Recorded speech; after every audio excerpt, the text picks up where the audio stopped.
Along the tangled edge of a Brazilian river, a hunter stalks the shadows. He is a jaguar, a male in his prime. Those who know him call him Scarface, from a wound he earned clawing his way to supremacy. His territory crawls with monsters. Caimans, cousins of the crocodile, are waiting to grab almost anything that comes near the water.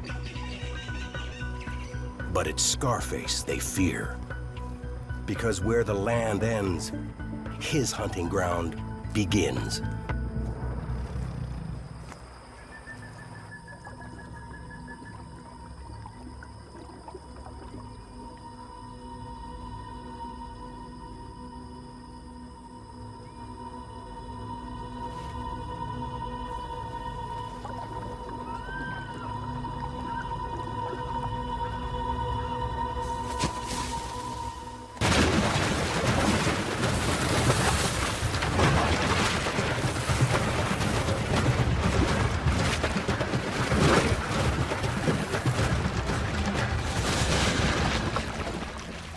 He is the top predator in a land of predators, the best of the best.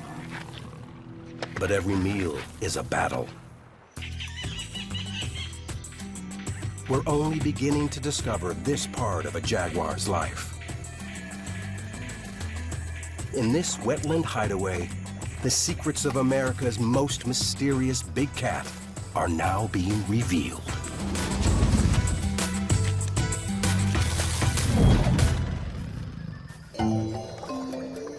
Dead center of South America is a little-known slice of Eden. It's a vast wetland that brims with wildlife, rivaling the Amazon and the plains of Africa. It's called the Pantanal, on Brazil's western edge. Within this region is a cluster of protected reserves. This is the untouched heart of the Pantanal. The land has been set aside to preserve all life here, especially the creature at the top of the food chain, jaguars. Where these predators thrive, so does everything else. They're the biggest cats in the Americas, yet we're just beginning to understand their lives. Jaguars are obsessively secretive, but in this special place, they sometimes step out of the shadows. A team from National Geographic has come here to catch them when they do. Using the waterways, they can penetrate deep into jaguar territory and track them where they hunt. Steve Winter is a veteran photographer. Big cats are his passion. Bertie Gregory is a wildlife cameraman. Both are looking for jaguar behavior that's rarely been observed, let alone filmed. These animals are incredibly special. They're only found in our Western Hemisphere, from the US-Mexican border all the way to northern Argentina. And we've really come here in the dry season because that's when all of the water is concentrated on the rivers. That means all the prey is concentrated on these big main rivers. And that's why the jaguars have come to these rivers, because, well, it's a fast food buffet all along it. They've come to the right place at the right time. But there are miles of hidden waterways to search. It's anyone's guess where a jaguar will turn up next. Steve and Bertie need to maximize their chances of spotting one. Let's split up. I would say let's just keep in touch by radio. You see something, you call me, and if I see something, I'll call you. You know, maybe we'll get lucky. See you on the radio. Let's do it.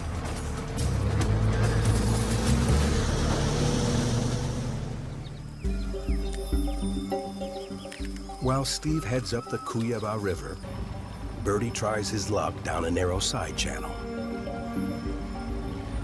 The strategy is simple. Scan the riverbanks for any sign of cats. The water is where they hunt, so the water's edge is where they'll often be. Upstream, Birdie has an early stroke of luck. It's a female, relaxing in plain view on the bank. And she's not alone. She has a cub, an adolescent male about a year old. Living in the protected reserve, they don't experience humans as a threat, so they tolerate Birdie and his boat.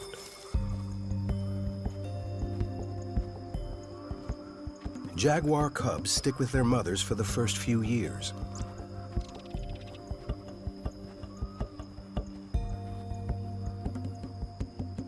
She weaned him 6 months ago, but he still counts on her to catch his dinner and keep him safe.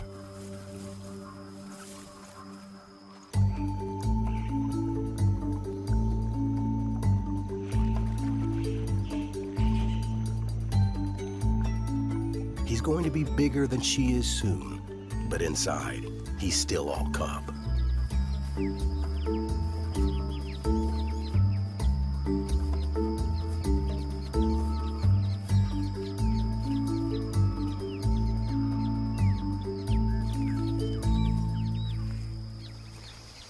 They are 15 meters away, less than 50 feet, and they're so relaxed that I've managed to actually get out the boat and sit here.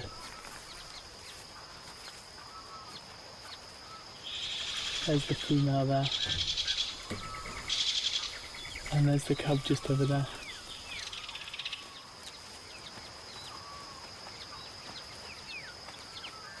I'm just so grateful to them for giving us just a little window into the secret life of the jaguar. What an incredible experience.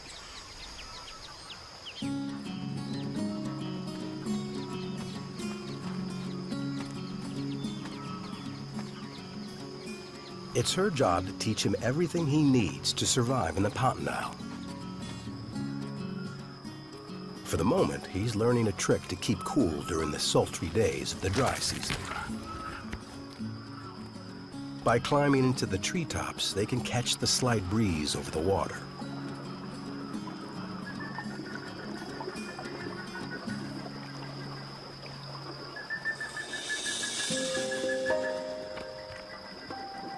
Right now, mother and cub share the closest bond that any two jaguars can have.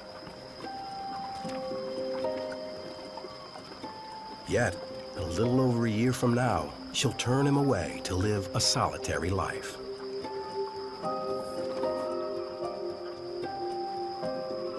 No one can say for sure who the father of this cub is, because males and females don't stay together after mating. It's most likely she mated with the dominant male in her territory. Around here, that means one male in particular.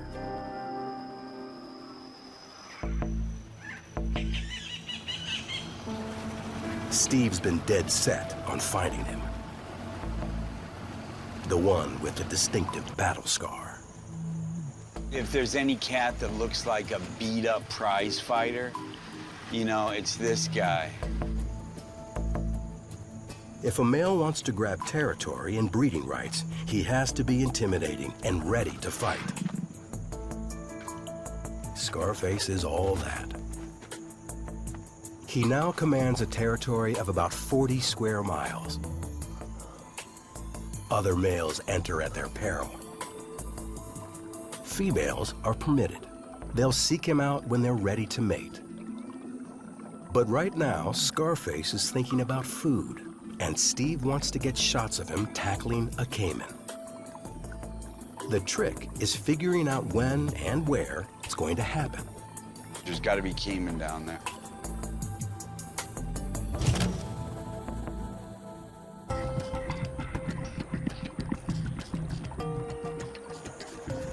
It may be 3 or 4 days since Scarface last ate, and he looks like he's getting serious about his next meal.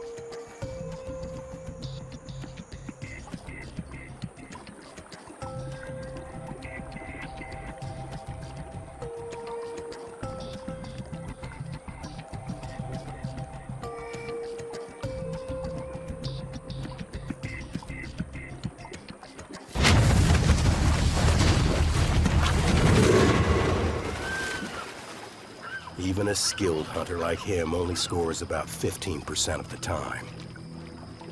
As the reigning male, he claims exclusive access to the best hunting spots. Still, he can't keep track of it all at once. While he's focused on food, he's failing to notice something happening just upstream. There's an intruder. A young male has sauntered into Scarface's territory. Jaguars want to be close to water. Now that it's the dry season, they're gathering around the rivers that are still running. These antisocial cats are starting to bump into one another. A dominant male like Scarface won't stand for it.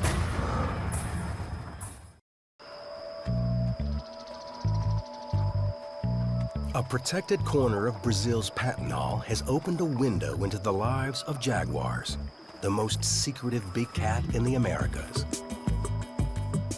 National Geographic photographer Steve Winter and cameraman Bertie Gregory have come to catch them in action.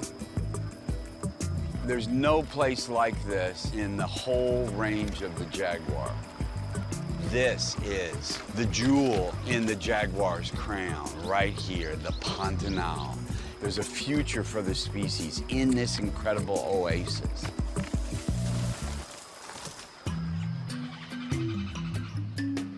They've tracked a big male they call Scarface. But he's not alone. They've also spied a younger male invading the older cat's territory. He can smell Scarface's presence all around.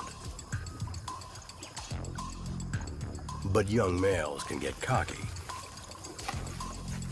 He wants to claim a hunting ground of his own and get better access to females. That's something he needs to earn. The first step is becoming a strong hunter. His mother gave him the basics, but the learning curve is steep.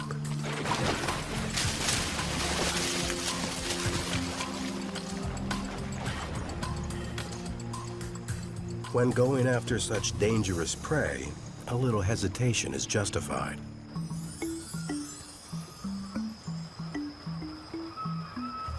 Brazil's answer to crocodiles, Yacare caimans, have 74 teeth and one of the strongest bites in the animal kingdom. Caimans usually train their powerful jaws on fish. This big river that keeps flowing in the dry season guarantees a steady supply. Plentiful fish means plentiful caimans, which is good news for jaguars. But catching them means diving into their realm, where they are the killers. With one swipe of its tail, a caiman can drag a victim to the bottom and stay for 15 minutes or more. To become a caiman hunter, this young male has to master the ambush, make a powerful attack and a swift kill.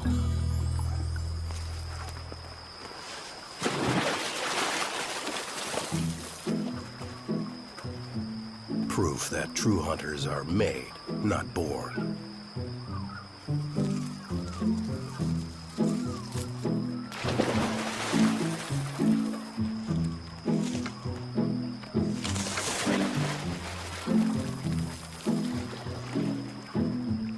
At least there are turtles, frogs, and fish to tide him over while he gets the hang of it.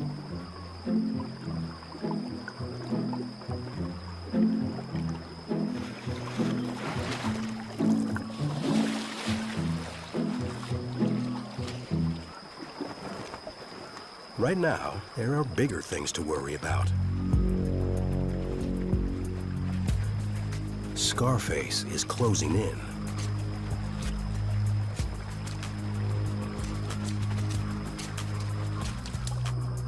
The young male could decide to pick a fight. It depends how ambitious he's feeling. today is not the day.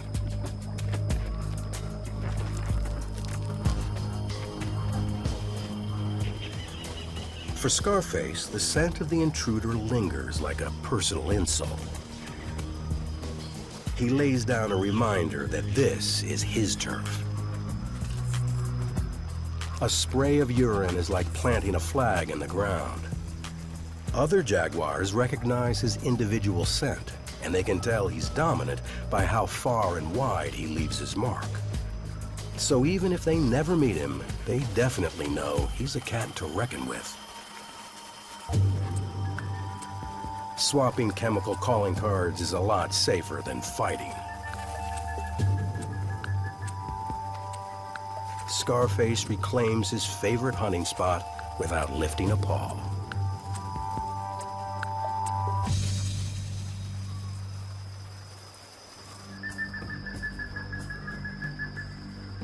Just upriver, the mother jaguar is facing a challenge of a different kind.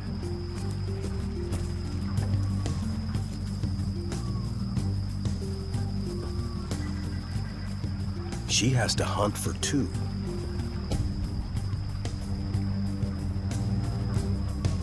Her cub hangs back in the forest while she heads toward the river in search of a target.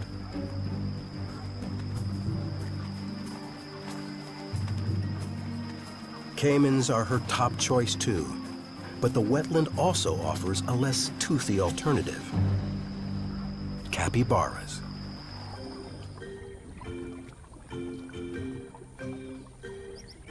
They're the largest rodent on Earth, like a giant guinea pig. Where the riverbanks are low and green, they graze on fresh grass and aquatic plants. And cattle tyrants graze on them. These birds hitch a ride to catch any insects the capybara stirs up. In turn, the capybara gets relief from ticks and biting flies. Munching peacefully with a bird riding piggyback, a capybara looks like it's just waiting to become a jaguar's dinner. But they're no easier to catch than a caiman. Their feet are partially webbed for fast swimming. And they hang out in big family groups for protection. Anyone that spots a jaguar lets out an alarm bark. And they all dive for deep water.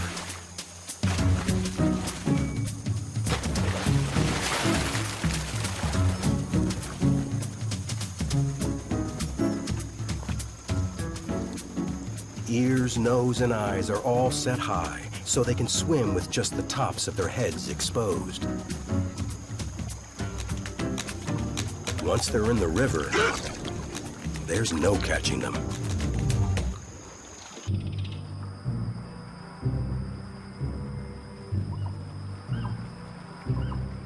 The mother jaguar has spotted one, high and dry on a sandbar.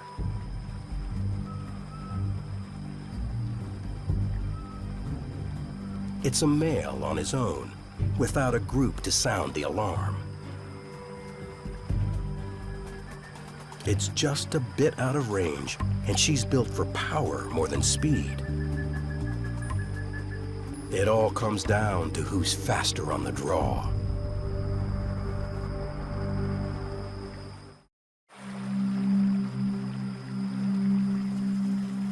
For a jaguar, life and death boils down to skill as a hunter. They learn to gauge the odds of success versus a waste of precious energy. This mother decides the odds are too low to justify the effort. Her hungry cub will have to wait.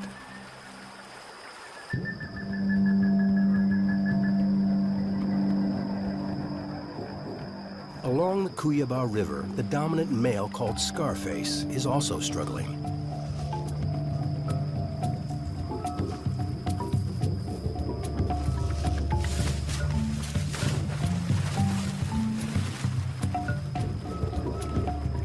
He hasn't caught a meal in nearly a week.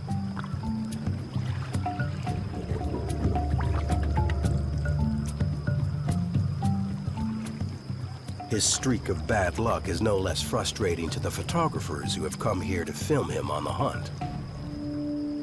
We're up to about 14 failures with Scarface now. So we're getting closer to the one that's gonna work. Steve? Yeah. This isn't working. What's going on? How many times can this guy fail? I mean, in the last few days, that means he's now lost, what, 3 or 4 kills? He's friggin' hungry. Right. So. He's gonna start getting desperate. I mean, getting pictures of splashes is fine, but we need the real deal. So we'll just go. They leave Scarface to catch up with the mother jaguar, who's also hungry. By the time they reach her, she's already got a capybara.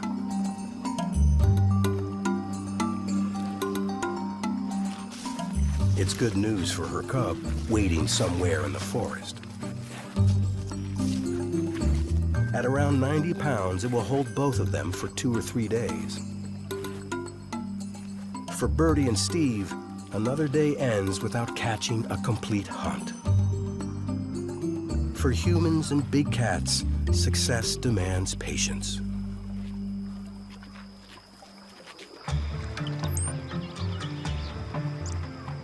It's morning, and Steve and Birdie set out to check the spots where they've sighted jaguars before.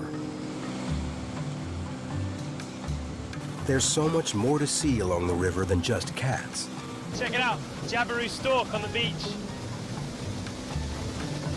They're absolutely massive. So many animals find a home here because the land has been preserved for jaguars.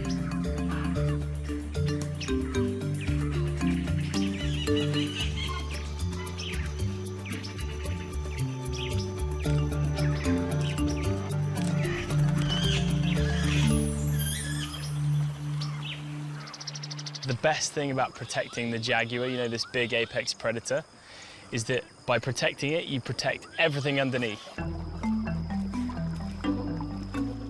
Preserving jaguar habitat even helps to save an endangered rival predator. Where jaguars thrive, so do giant river otters. This whole family spent the night in a den under the riverbank. Now they're out for the day.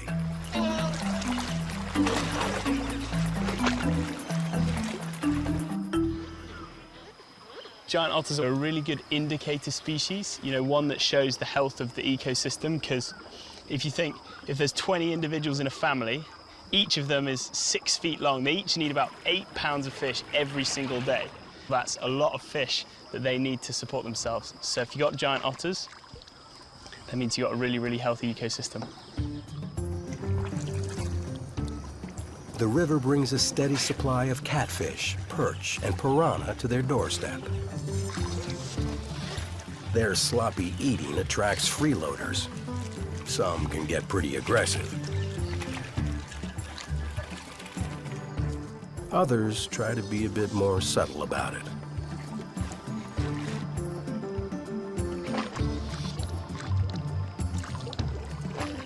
Even the young otters aren't above begging.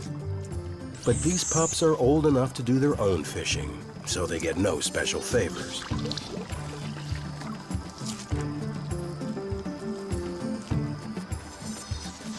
Breakfast over, they haul out and relax on the bank. It's a chance to socialize and strengthen family bonds. On solid ground, they're like sitting ducks.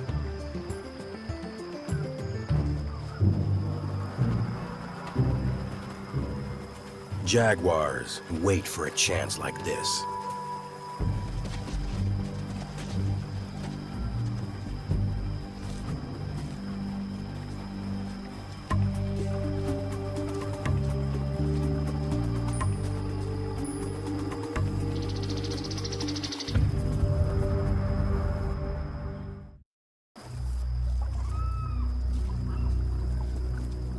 The sight of a jaguar shatters the peaceful morning at the otter pond.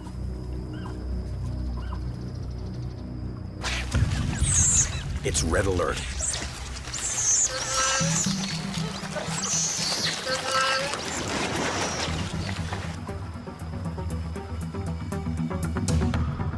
The youngsters duck into the den, while the adults form a battle line.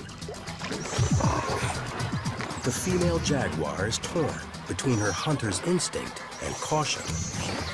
If she caught one on its own, especially a young one, she might go after it. But the otters let her know they're way ahead of her. Sure, she's bigger, but they're much better swimmers. And they'll attack as fiercely as a pack of dogs. Jumping into this pool would be a huge mistake. She sees their point. They send her off with a few final insults.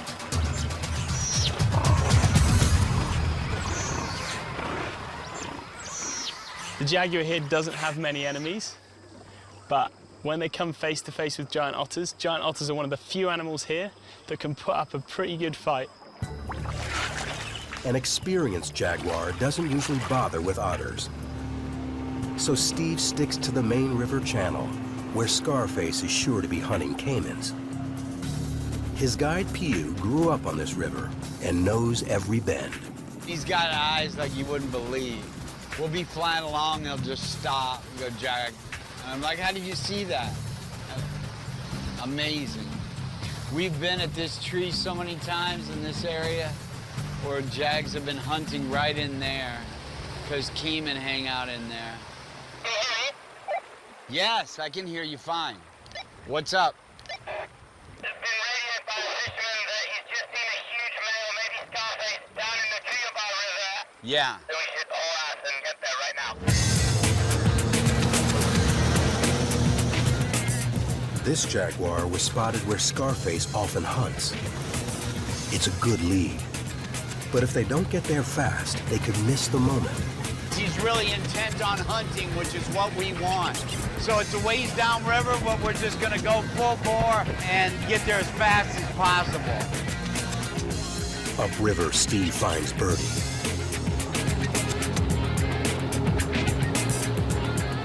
Now it's just a matter of finding the cat. Hey, Steve. What's scoop? So the fishing boat just said that they saw a big male jump in, and they went on to go fishing, and he's in the forest somewhere. I mean, it's a tough area to follow him in. Yeah. I mean, we saw Scarface here, what, a day ago, 2 days ago? Hunting right here. Yeah. And now he's hunting again.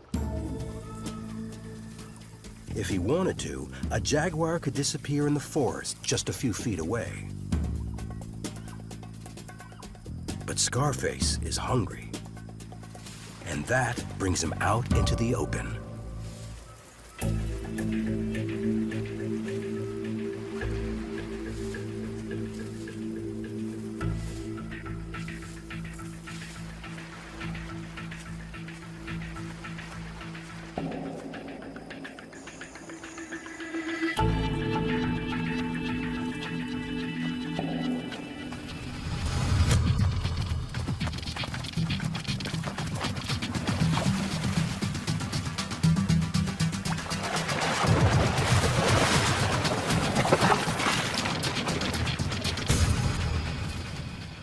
Yet another caiman slips from his grasp. But today, Scarface seems different, more intense. He's a cat on a mission, and that mission is survival.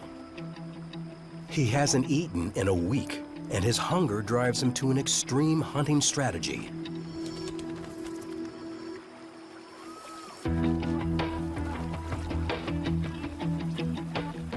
So far, he's done his stalking from land. But now, he's hunting completely in the water, battling the powerful current, searching for any hidden caiman. He's truly a master of two worlds. Birdie and Steve have never seen this tactic before. Scarface is absolutely incredible. He's swimming, looking for a caiman, He's Beastmaster.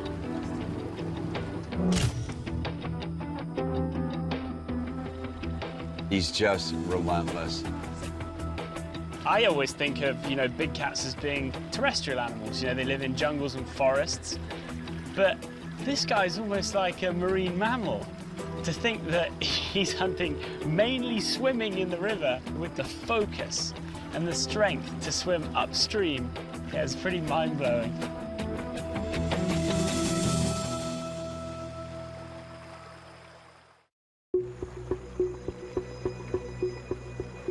Steve Winter and Bertie Gregory are on the trail of a very hungry jaguar. They know he can unleash a powerful attack, but this is a sheer test of endurance. He's battling the current, searching for any caiman on the riverbank or bottom. They've never seen anything like it. Scarface must have swum, I don't know, a mile, 2 miles, straight into this really strong current. Jaguars are like bodybuilders, Some cats are built for speed, like the leopard, the cheetah. But a jaguar is built for power, and this guy shows it.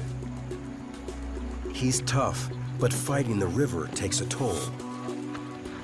After 2 hours, Scarface looks exhausted. Can you see him now? I lost him. No, he's lost. Okay, so what's the plan? Because he went in here, so are we waiting here and you're going around the corner, or you want to go around the corner and we'll wait here? No, I don't really care who does what. All I want to do is get him. Bertie and Steve aren't about to give up, but they can only guess the jaguar's next move. About 100 feet upstream, there's prey. Oh, there's a caiman. But has Scarface seen it? We see food, it doesn't mean he does. We'll just wait. Where are you, big boy?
The deadliest aquatic predator in the Pantanal is no match for Scarface.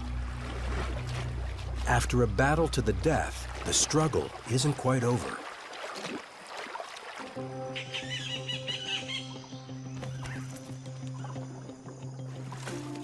Like all jaguars, Scarface is a secretive cat. He won't rest until he hides his kill from scavengers and thieves, somewhere up the bank and in the forest. But the caiman is 120 pounds of dead weight.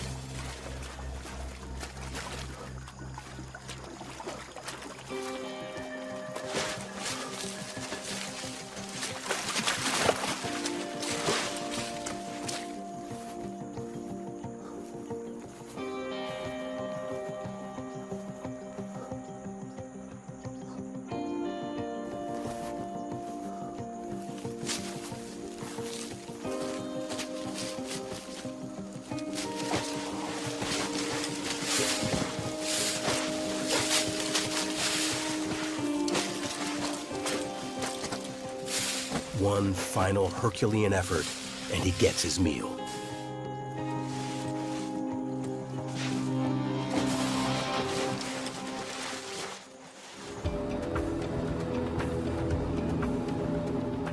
Birdie and Steve have also gotten their reward. That moment was absolutely one of a kind. The craziest thing to me was how he hits that caiman, the bomb goes off, water goes everywhere. And then there was that eerie silence. When he'd gone in the water with the caiman, he'd obviously got it somehow. He's under the water, and then out the water, jaws around that thing's neck. I genuinely think that was the most incredible thing I've ever seen. Yeah, that was one of the most incredible displays of power by an animal I've ever seen. Way to go, Scarface.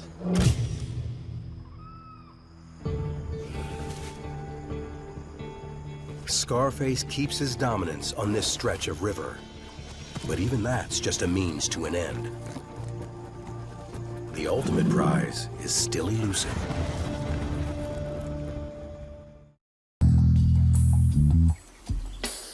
On the banks of the Cuyaba River, Scarface has sated his hunger. But now, he's feeling an urge of a different kind. There's an alluring new presence lurking nearby.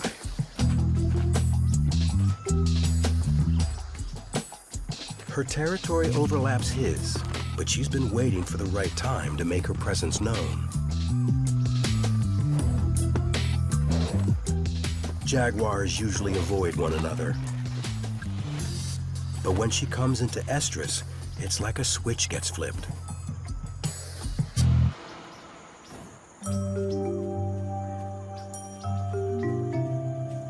These two tough loners turn into lovebirds, if only for a short time. For the next week or two, they think of little else.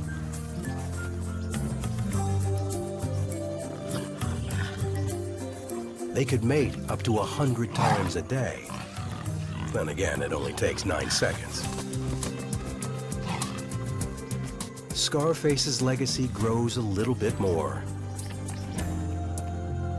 In this reserve, their offspring will grow up safe with plenty of prey. In other parts of the Pantanal, jaguars don't have it so good. Steve and Birdie have just received news of jaguar activity to the south, outside the reserves. With Scarface occupied, they follow the trail. Out here, the cats confront dangers that Scarface seldom has to face.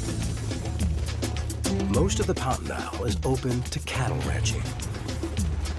Jaguar territory is filled with an unnatural, irresistible prey. Killing a jaguar is illegal in Brazil. But when a jaguar preys on livestock, ranchers take revenge to protect their livelihood.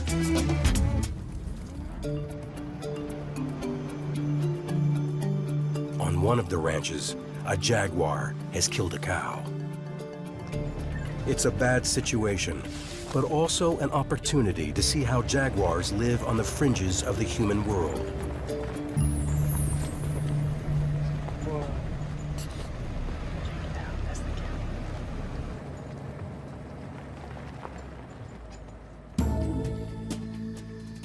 Where humans are close by, jaguars appear to be more wary of coming out in daylight.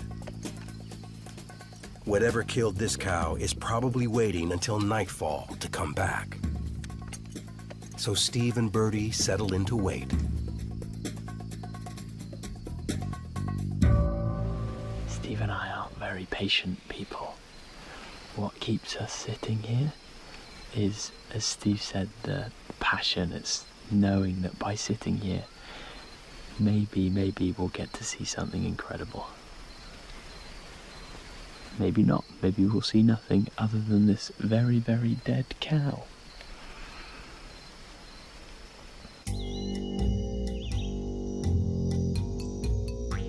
As evening falls, they get a surprise. It's not the hunter that appears. it's a cub, followed by another.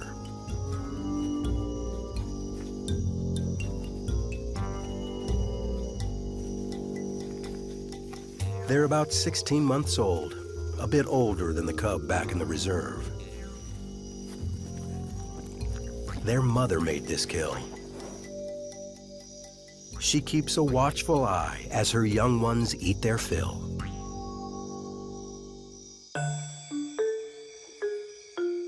As night falls over the Pantanal, Birdie switches to a new low-light camera.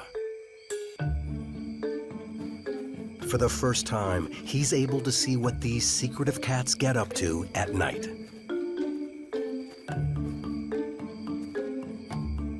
Under the cover of darkness, the cubs relax. Well fed and protected by Mom, they share a moment of carefree contentment.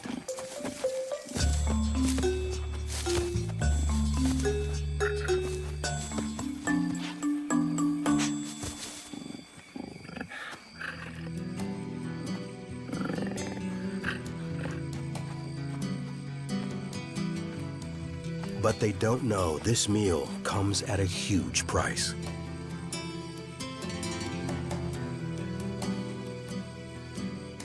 They're learning from their mother to hunt cows, and they're developing a taste for it. One day, this behavior may cost them their lives.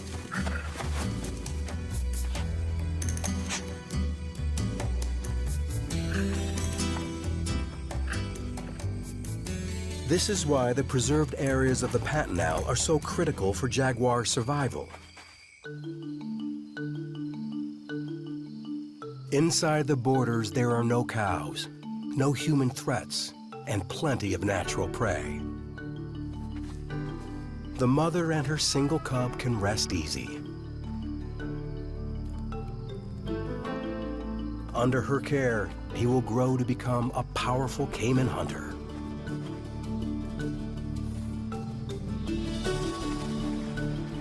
The young male that invaded Scarface's territory has retreated to the fringes. He's just beginning to find his place. One day, he may prove a worthy adversary to Scarface, but not just yet. For now, this tough, battle-scarred male hangs on to his rule and to his role as guardian of the Pantanal. Jaguars will care for the land for as long as the land keeps jaguars. Caught on tape in Africa's wild Serengeti, a stunning act of violence between two top predators.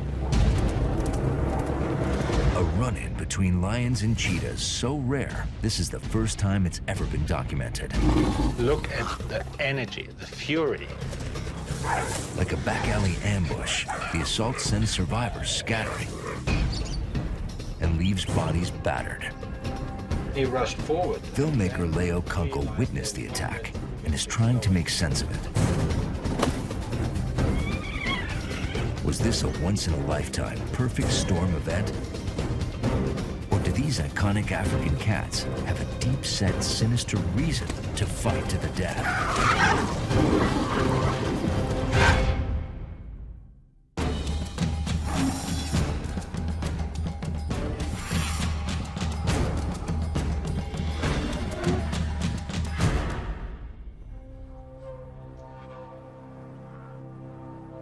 The players in this incredible savanna attack are well known on the African scene. The Perps, lions, king of the cats and fiercest of predators, hunting the biggest prey, challenging the most persistent rivals, and commanding the most impressive prides. They also have great hair.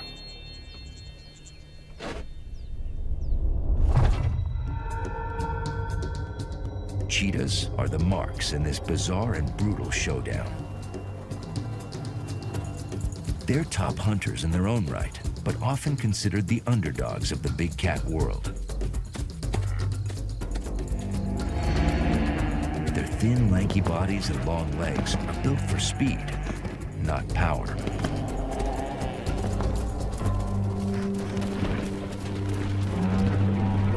They can do 0 to 50 in under 3 seconds and reach top speeds over 65 miles per hour.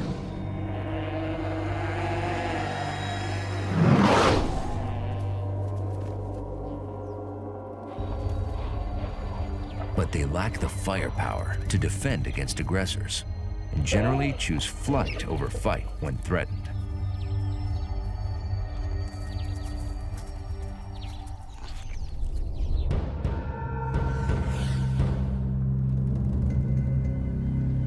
The scene, Ndutu, a compact, bountiful corner of Tanzania's famous Serengeti.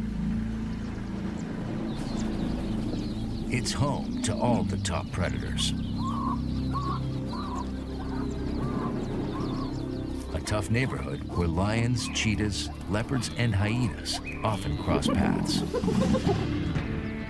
They come for the plentiful prey and a permanent water source that stays wet even in the dry season.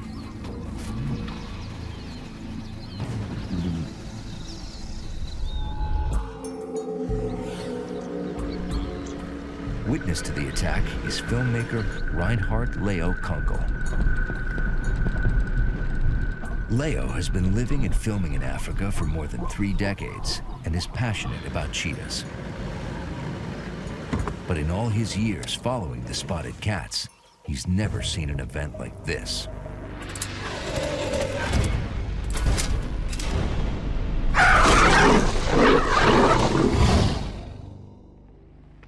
It's an attack so peculiar, so complex, and so unexpected.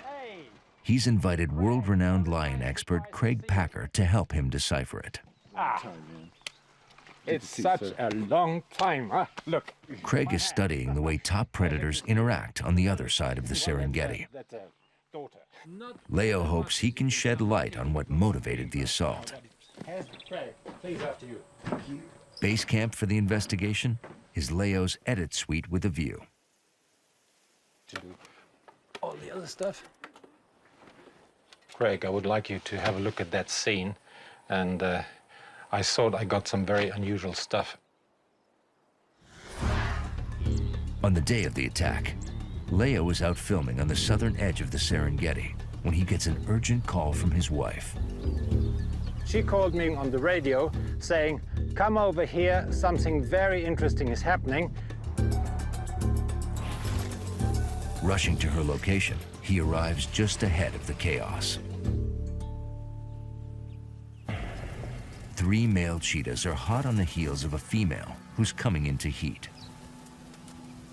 They've been pursuing her for hours, trying to keep her close until she's ready to mate.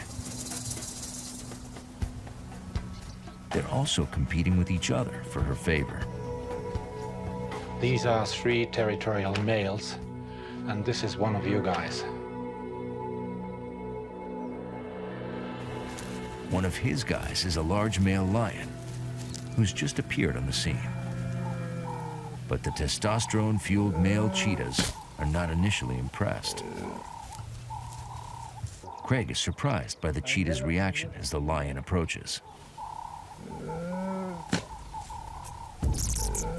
Looked like he just lost his balance, but it's very clear that he slaps the ground. I've never seen a cheetah threaten a lion before. I've never seen that either. Usually, cheetahs would simply run away from the lions in that situation. But this guy put up a really strong, determined show. And that lion is 3 times its own weight. It's a macho move, but fleeting. It's definitely out of his league, and then he kind of realizes, oh, that was silly. I just threatened a lion.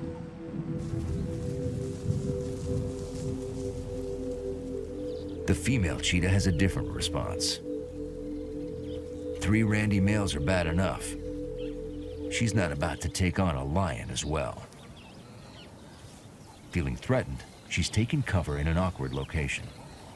And up there, you see a female cheetah, which has tried to escape from the lion and from the male cheetahs.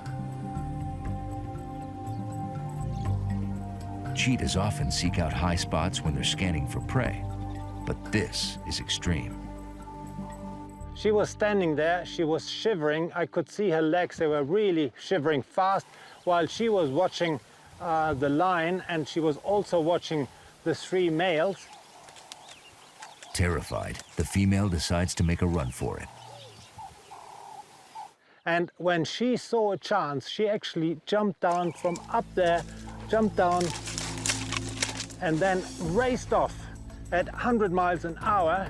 And all we could do then is to follow her, because the 3 males were also chasing her, trying to catch up with her. I revved up the engine and raced after them, but they were so fast it was really hard to keep up with those guys.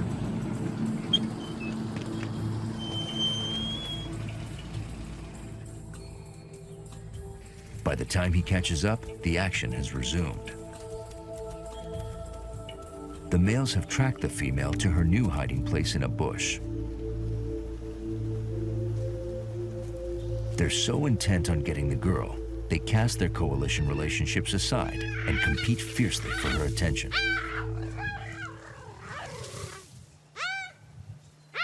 It's like they got this one chance with this female.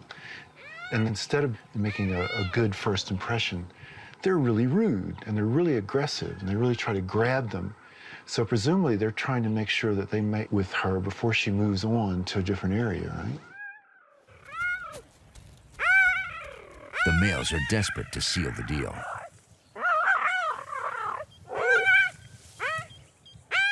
And now is when the noise started. She protested and they just jumped on her. In their excitement, the males fail to notice that they're still being stalked. The lion is following, albeit at his own more stately pace. They were calling and calling, making a big noise, fighting each other. And that attracted and motivated that lion.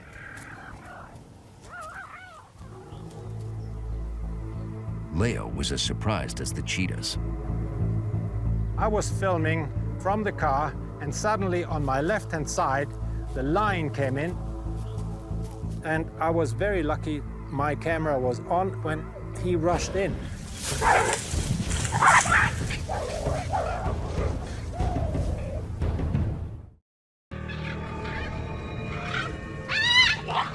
Somehow positioned perfectly in the middle of a maelstrom, filmmaker Leo Kunkel finds himself bearing witness to a brutal attack. 3 male cheetahs have chased a female into a bush, and the group is now being stalked by an aggressive male lion. As the male cheetahs noisily attempt to mate with the frightened female, the lion rushes in.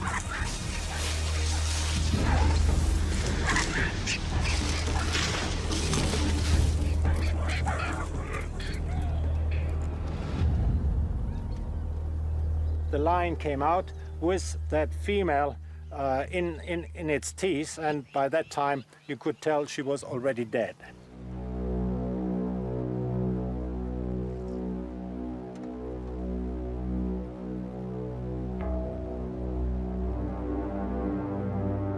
He's crushing her skull. This is the same way they kill lion cubs. Yeah.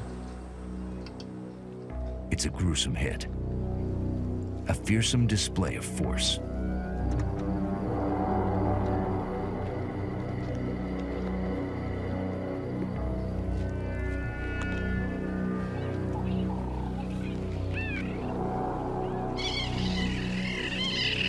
But strangely, the male cheetahs barely seem to notice. And those guys are fighting again while he is still busy killing the female. What an incredible situation. Right there at the scene, the male cheetahs continue to squabble, madly vying for the attention of their dead companion while her killer is still on the prowl.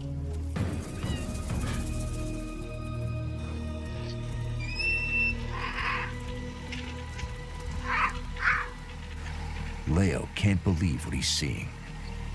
Not even in his wildest imagination could he have conceived of an event like this. And what he didn't know at the time, the violence was just getting started.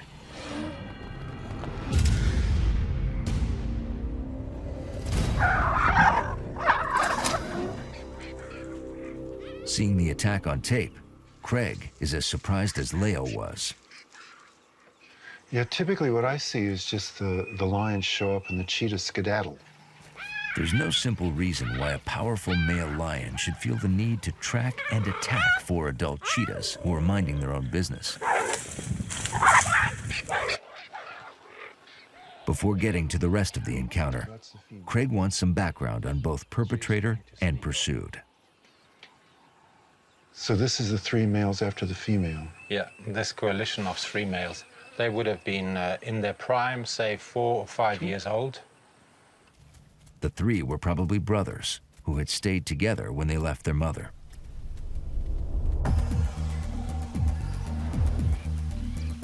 Cheetah males form these coalitions to improve their chances of getting and holding good territory.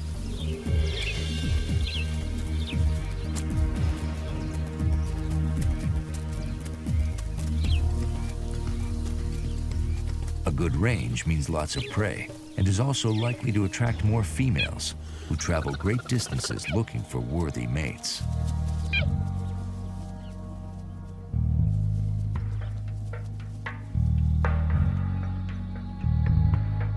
When a female enters their territory, the males try to assess if she's coming into heat.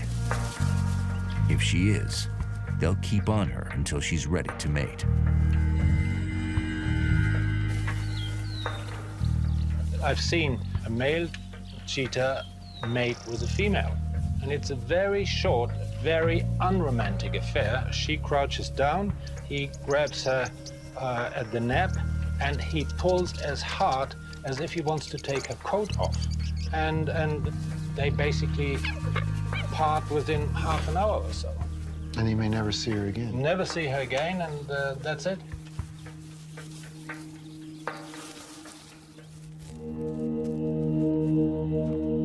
With mates and quality real estate hard to come by, competition between cheetah coalitions can be fierce.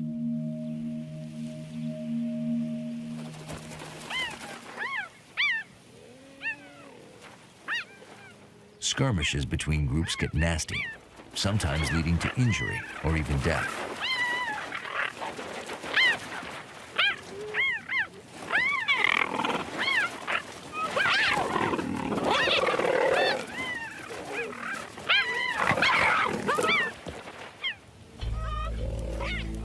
Once dominance is established, the victors keep the territory. The losers beat a careful, submissive retreat.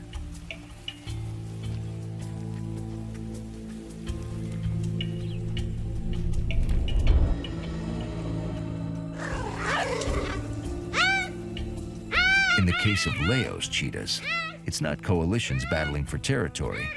It's blood brothers squabbling over a female. There's no doubt that can drive males of most species to distraction.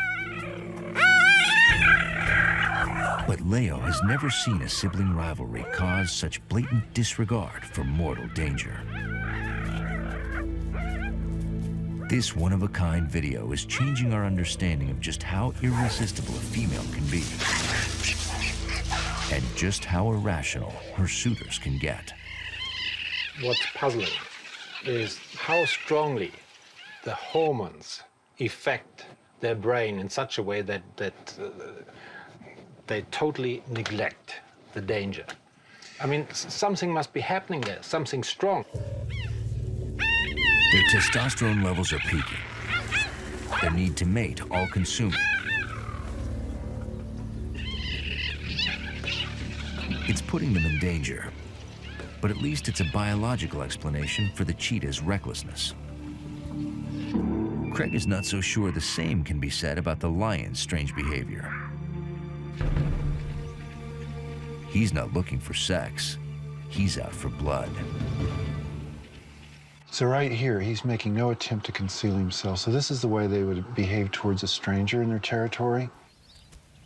But Craig sees no motive for the display of dominance.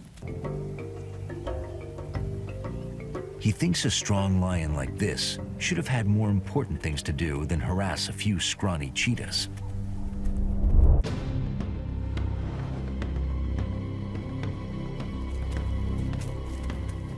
Most males of his stature would be busy trying to take over new prides or protecting their own prides from the fierce advances of other males.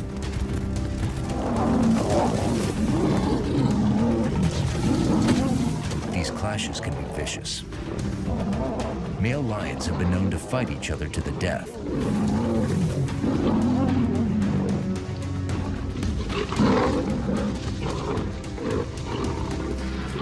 The battles are winner take all. Territory, prey, and most importantly, females. The victors get mating rights to the lionesses, a chance to sire the next generation of lions.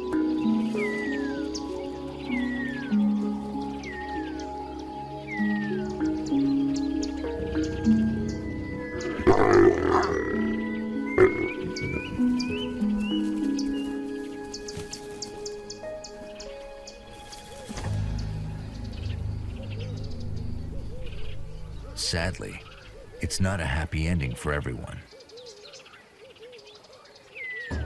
When a takeover succeeds, the conquerors engage in one of the most brutal acts in the animal kingdom. They chase down and kill any cubs from the previous pride males.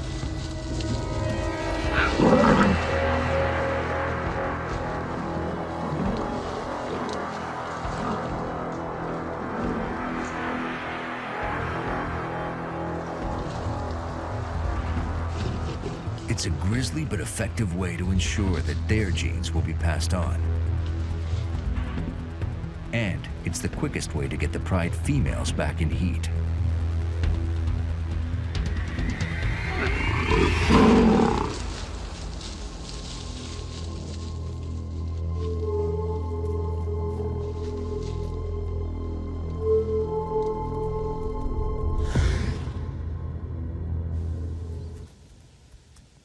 With such high stakes in the world of lions, it's amazing Leo's lion is wasting his time with the cheetahs, exhibiting unusual persistence for little apparent gain. You know, this is a very unusual situation. As Craig scrolls back through the footage, he's intrigued by the lion's uncharacteristic determination. Usually it's like always against one, on its own, one cheetah. Lions are notoriously lazy, especially during the heat of the day. Yet he's just watched this one follow the cheetahs in the blazing sun, dive headlong into a bush to take them on, then crush the skull of the unfortunate female. Now he's going after the survivors, and he's about to get some help.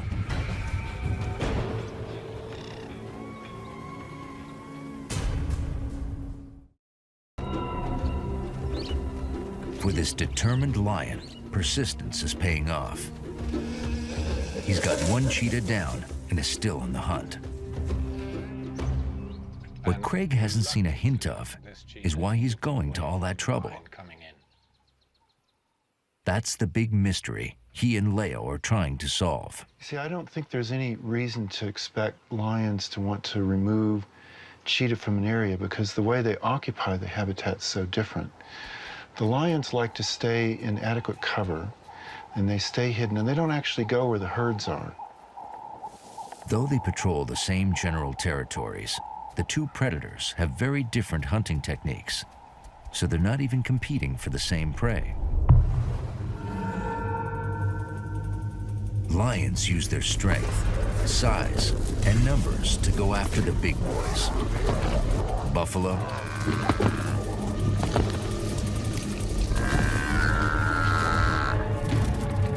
zebra,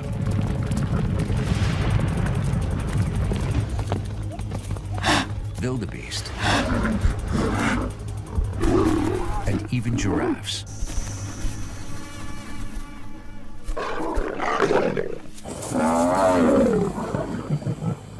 Their hunts are masterpieces of teamwork when they attack en masse.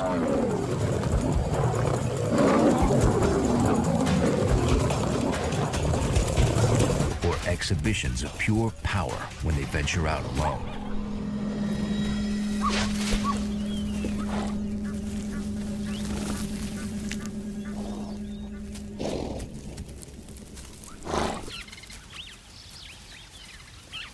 Cheetahs, on the other hand, are specialists. They lack a lion's heavy artillery, instead relying on their unparalleled speed to catch their prey.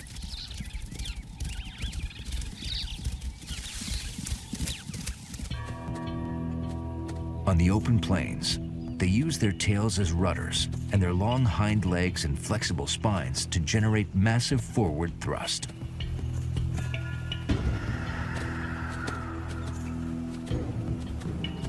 Their technique works.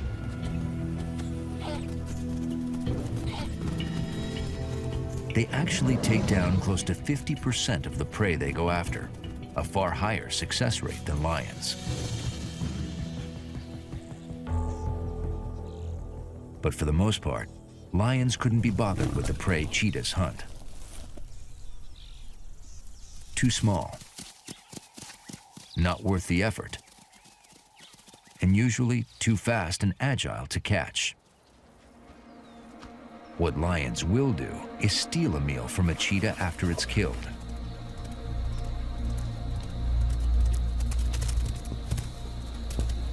This is a primary point of conflict between the two species, but it's never an even fight. Cheetahs have no chance against the bigger, stronger marauders. And lions aren't the only culprits. Cheetahs often lose kills to other predators and scavengers before they can eat their fill.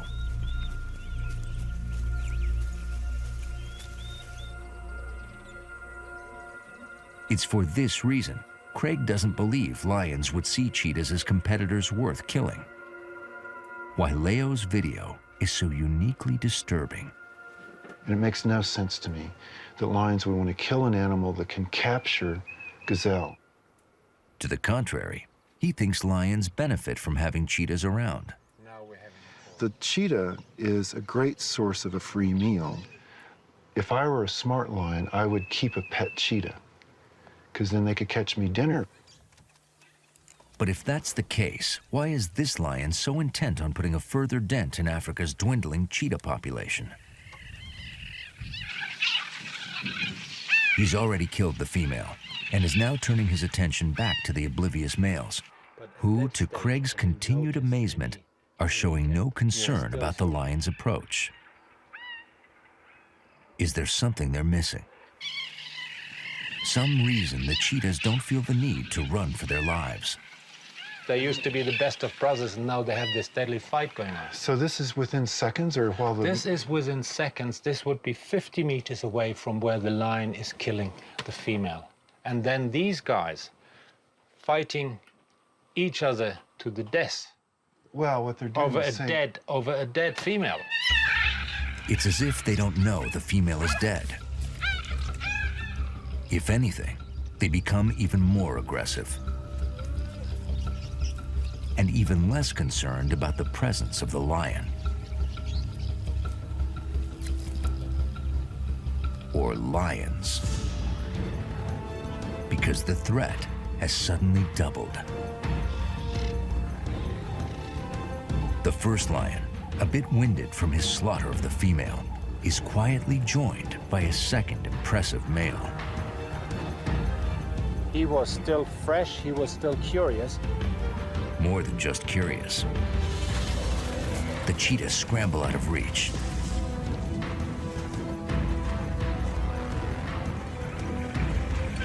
Then quickly resume their excited squabbling.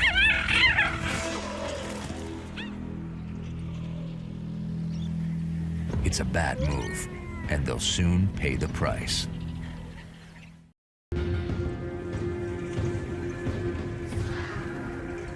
With their mate dead only yards away, and 2 threatening lions now on their trail, the male cheetahs have every reason to flee the scene.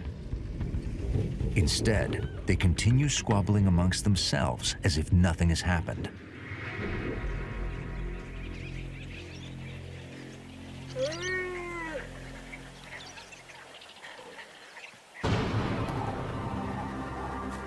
They're playing a dangerous game, and the new arrival wants a piece of the action. After his initial exploratory charge, he goes in for the kill.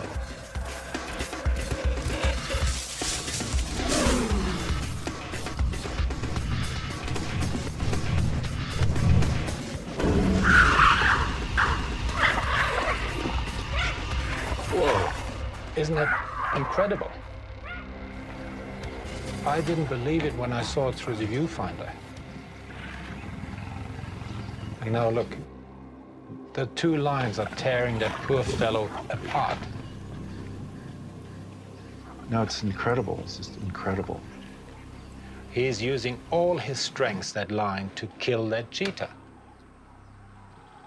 He's doing a good job. As if the action isn't rare enough, Leo and his wife were able to capture it on 2 separate cameras. Watching the attack from all angles, Craig marvels at the lion's potent technique. Look how he uses his claws to lift up the neck and curl it in. He's grabbed him, he's holding him in such a position that now he needs to get the back of the neck. Once he does that, then he can snap its spine. But then the way that other guy came up and held on to the other end, that's like a gang attack on another lion. So they're obviously treating the cheetah like a dangerous animal. And they're not going to eat it, they just want to kill it. They do that with little trouble, while still keeping track of the remaining 2 cheetahs.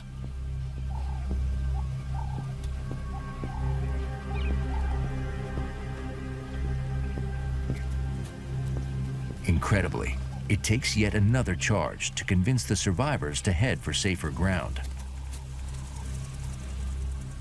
And even then, the saga isn't over.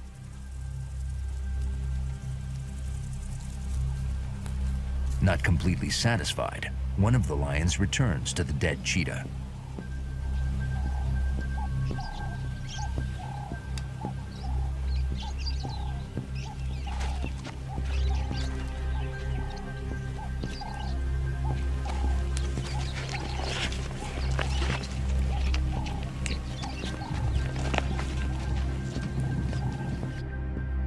For Leo, who has known these cheetahs for many months, the violence is hard to watch. And he still can't believe that when push finally came to shove, the agile cheetah couldn't evade the bigger, slower lion. Until he notices something strange in the footage. Something he hadn't noticed when he was shooting the horrific attack. One has to realize that normally cheetahs are so fast they can easily outrun any lion. So in that way they can handle a situation like that. But in this case, the cheetah seems slow to react. Leo only sees the anomaly when they look at the footage in slow motion.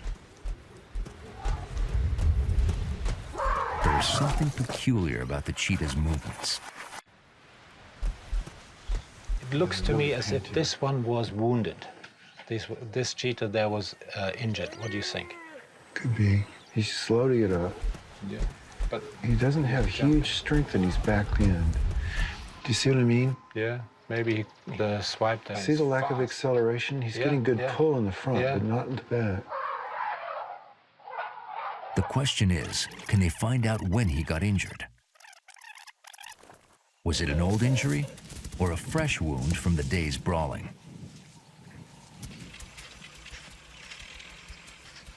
So I think what happens here is that one is, okay, he's coming over to join the other two.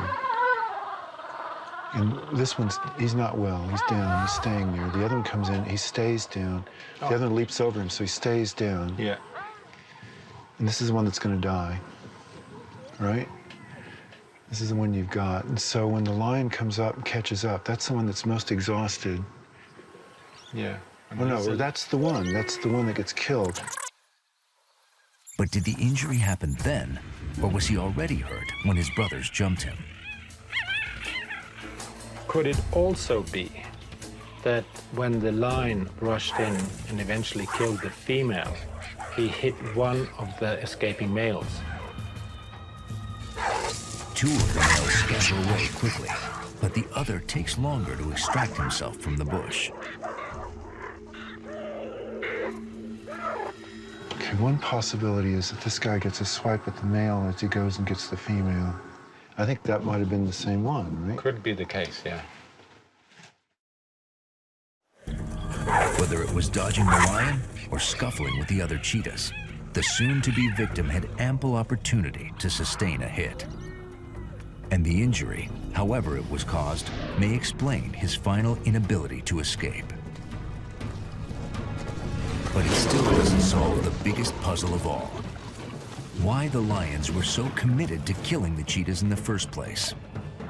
Unless the lions were just lumping cheetahs in with their true mortal enemies, hyenas and leopards. And if they had reason to do that, the violence might be warranted.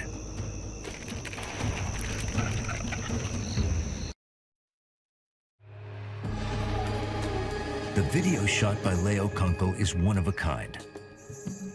He's documented lions versus cheetahs in a way no one else has, which is why the events are so difficult to comprehend.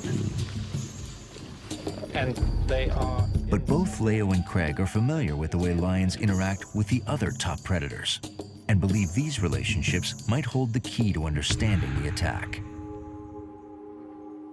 Although their survival in the wild is threatened, we think of lions as the top predators on the African plains. And they are. Proud. Powerful. Deadly.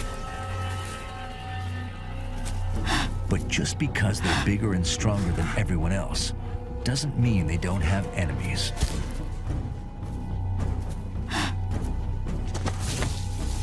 Enemies who are willing to engage when the odds are in their favor.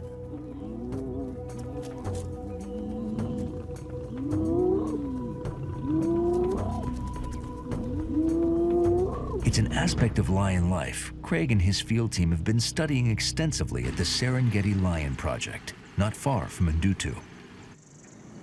Leo hopes their results might provide some useful information about the rare attack he witnessed.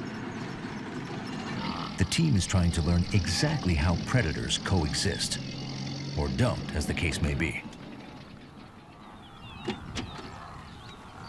Led by graduate student Allie Swanson, Craig's study uses camera traps to capture predator interactions. We have 200 cameras set up across the study area, which is 1,000 square kilometers. And we have so many traps because, you know, a few pictures can give us an anecdote about what these animals are doing, but hundreds or thousands gives us a story. And these trees seem to catch the full suite of species. Like, this one tree has caught lions, leopards, cheetahs, and hyenas, just at different times. Oh, hyenas.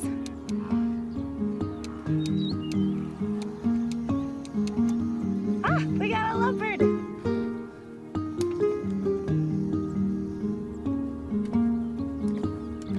Like surveillance cameras at a 24-hour convenience store, the traps reveal the comings and goings of all the local residents.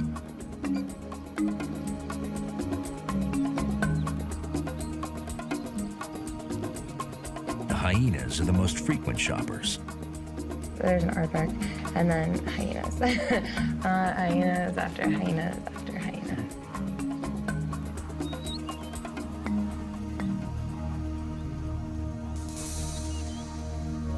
Hyenas outnumber lions 3 to 1 in this part of Africa and are quick to use their numbers to their advantage.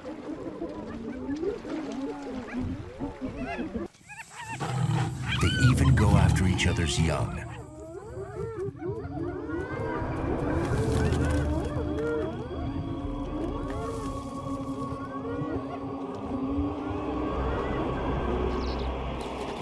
It's easier to take out the competition before the competition can fight back.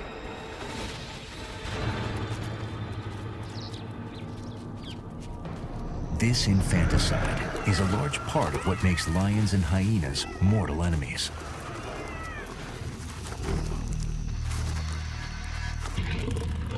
It's also at the heart of lions' hatred for leopards. Like cheetahs, leopards often find themselves outmuscled by adult lions.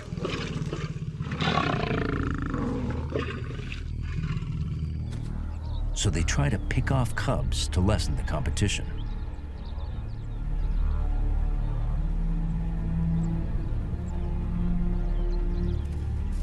Lions are quick to return the favor. They'll kill any leopard they can catch in order to protect their own young.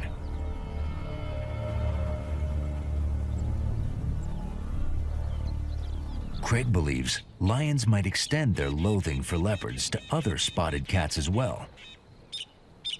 I think it's quite possible that lions can't really tell the difference between a cheetah and a leopard. If all spotted cats are created equal to a lion, it might explain why the Ndutu lions were pursuing the cheetahs with such vigor. But Leo's not convinced. He's sure lions can tell the difference and isn't comfortable explaining away the attack as a case of mistaken identity. But he does think there are some relevant similarities in the relationships between the three cats. One last missing link that could provide a clear motive for the attack.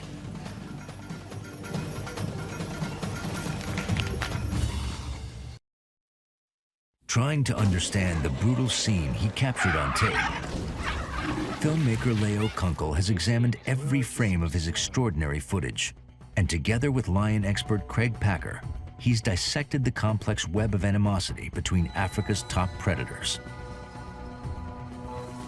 For lions, hyenas, and leopards, it's a volatile mix of competition for prey, overlapping territories,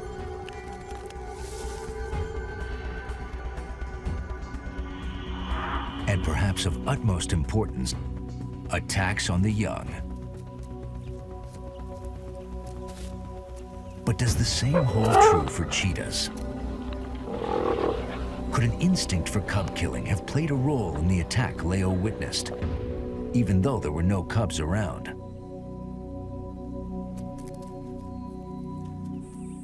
To find out, Leo and Craig will have to look at both sides of the deadly equation.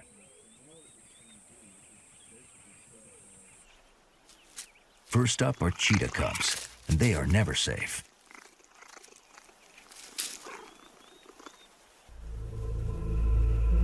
In fact, experts believe that in areas where other large predators abound, up to 90% of all cheetah cubs are killed before they reach 3 months of age.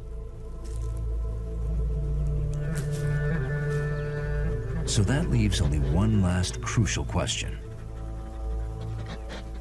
We know that hyenas can kill lion cubs, and we know that leopards can kill lion cubs. And kind of a gap in our knowledge has always been, do cheetah ever kill lion cubs? If they do, it would explain why Leo's lions felt such a persistent urge to destroy the cheetahs they were following. In the lion's eyes, it would elevate cheetahs to the same detested category as hyenas and leopards. Mortal enemies to be killed at any opportunity. Problem is, Craig has never seen or heard of a cheetah taking out a lion cub. Neither has Leo, though he once came close. I haven't seen a cheetah killing a lion cub, but I've seen a female cheetah, chasing 2 lion cubs. And Leo remembers it well. lion cubs were still fairly A female cheetah pursuing the 2 small lion cubs with deadly intent. But if they had been 2 weeks younger and their mother hadn't been around, I'm sure, or that particular female would have killed them. It's not quite a smoking gun, but it's enough to suggest that lions might, after all, have good reason to treat cheetahs the same way they treat the other top predators. Chase, catch, and kill. If cheetah can kill lion cubs and do kill lion cubs, then it would make a lot of sense that these males who are resident in a pride would want to be eradicating any potential predators for their own babies. I think so too, yeah. And I think that would explain the behavior we have seen here. It's the final piece of the puzzle and lets us finally watch the rare events unfold with a true understanding of what went down and why. A female cheetah in heat, trapped by her suitors, in the wrong place, at the wrong time.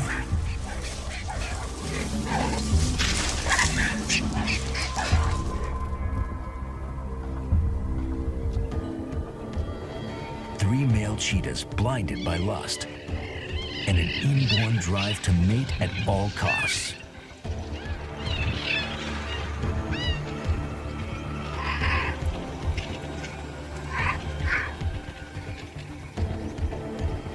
A battle wound that limited mobility.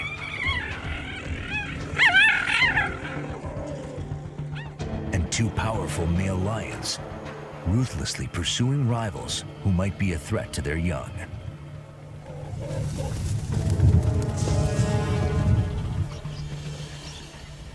A perfect storm on the African plains, and a lucky filmmaker in the perfect position to capture it all on tape.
I am life.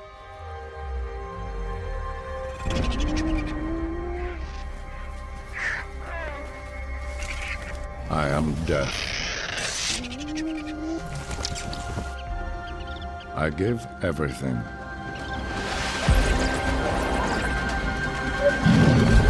But I take all. I am the savage kingdom.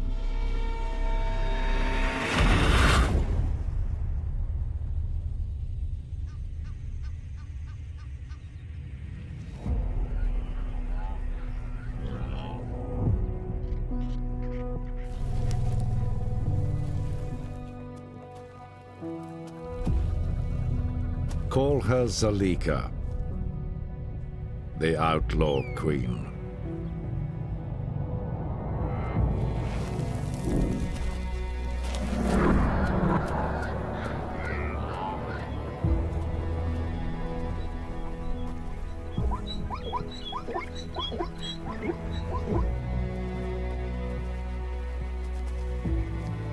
Hated by everyone. Just for being alive.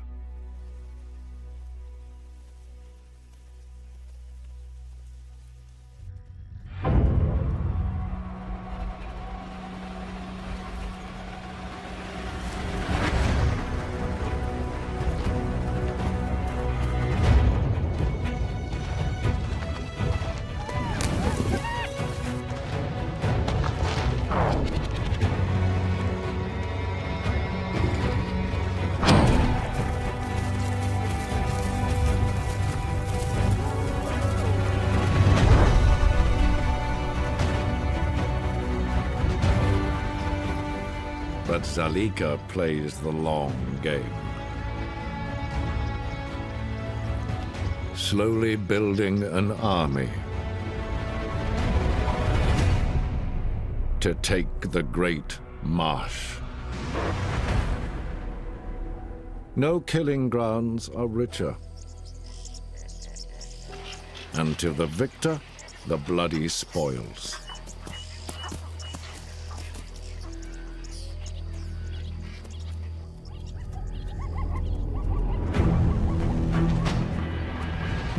They have ruled for too long, under protection of the king, Sekakama.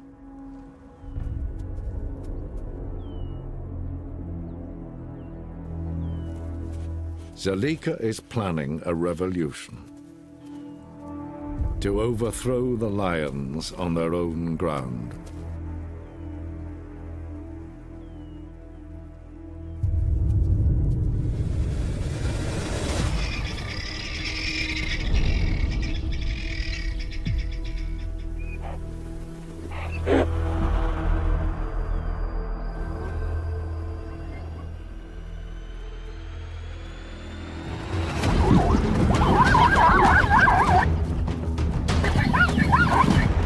Marsh pride governs with violence. Zalika lacks brute force, but she works harder, thinks faster. Why do the killing?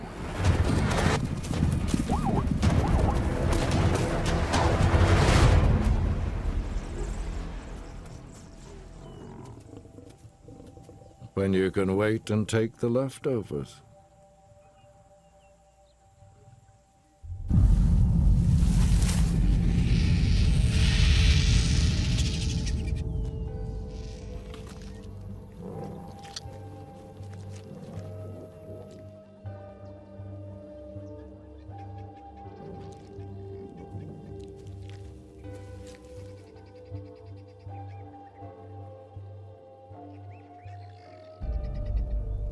Just one rule. Never cross the king. Sekakama will snap your spine. No hesitation, no remorse.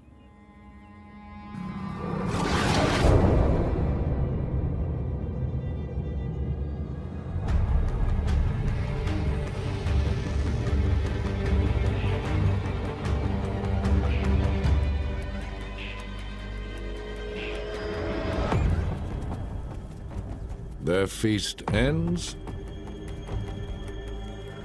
and our banquet begins.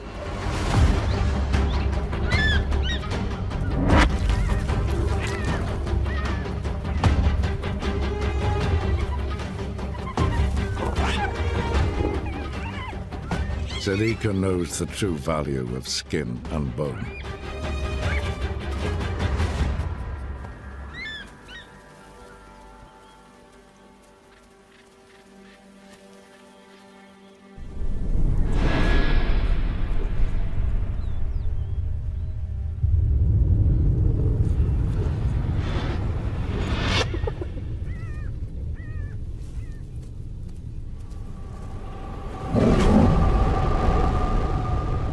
Beyond the far edge of the great marsh lies a barren ridge of sand,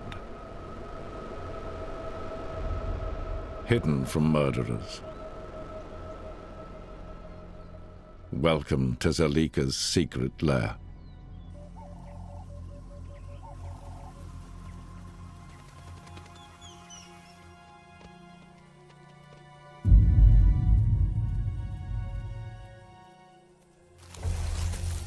The scraps brought back feed tomorrow's hyena soldiers.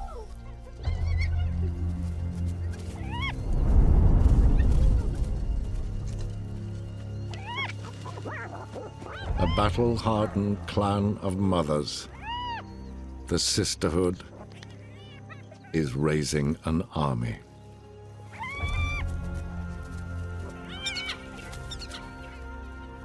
Growing their numbers is the only hope against lions.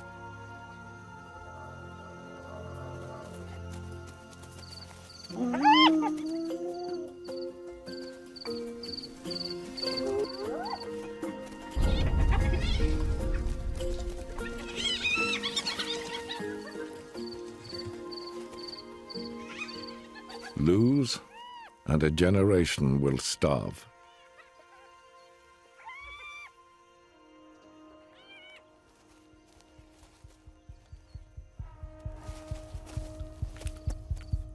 Armies need discipline.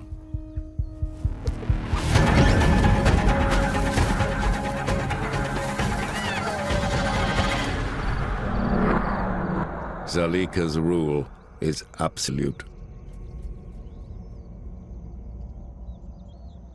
Only females can rule the Hyena clan. Only a princess inherits the queen's throne.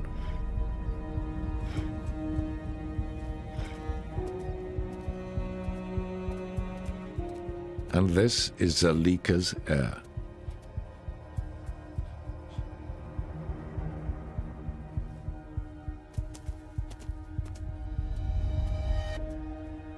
It's for her Zalika will win this kingdom.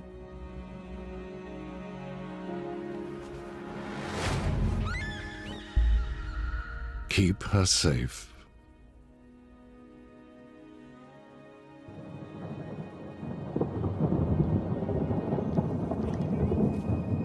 Soon Zalika's princess will enter the killing fields, where a deadly battle will be lost or won. The battle for the Great Marsh.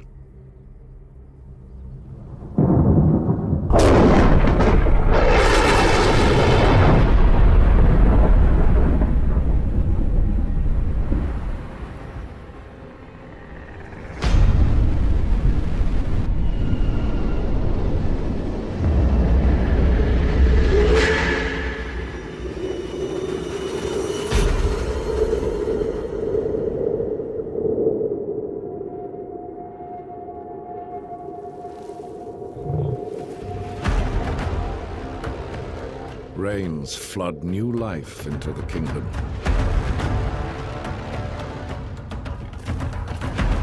The marsh rewards its rulers.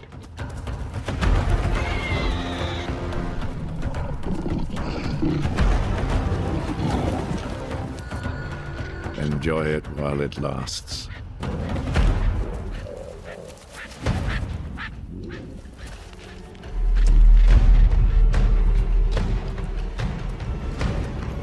We will drag you from your throne.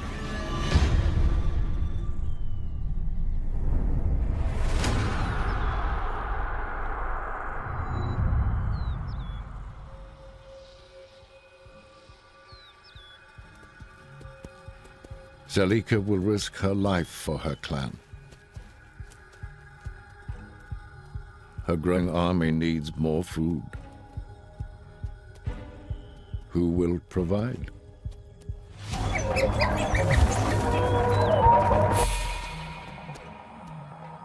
Hunting dogs.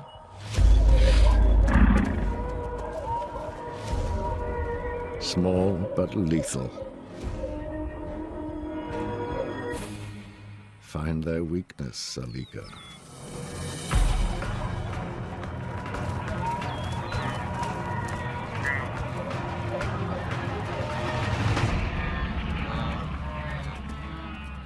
Fool them with a grin.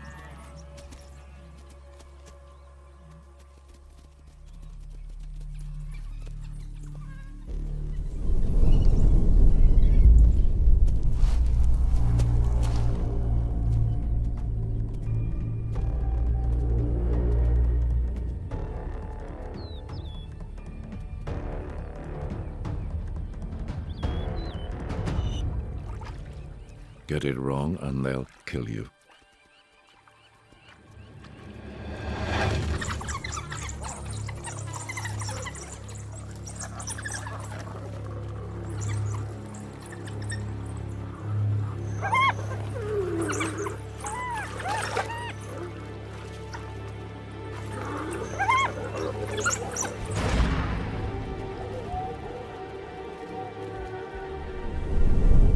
This is a game of deception. Looking weak is easy. But the dogs have opened the door to a thief and let her live.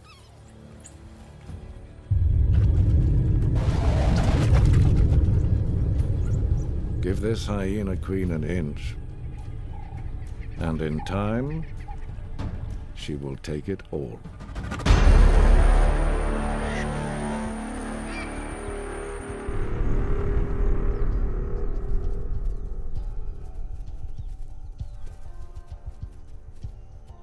The new hyena army grows restless. Hunger ignites their bellies.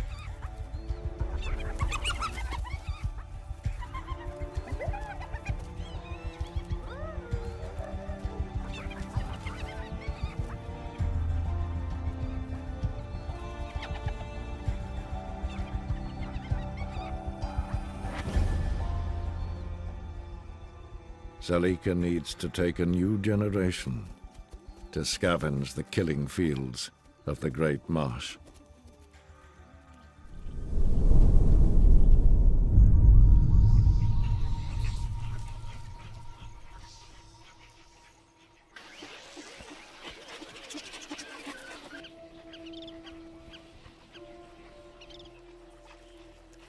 Where the Queen leads,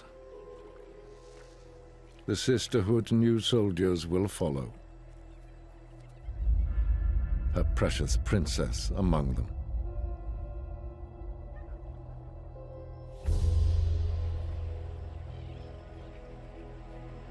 Here is your birthright.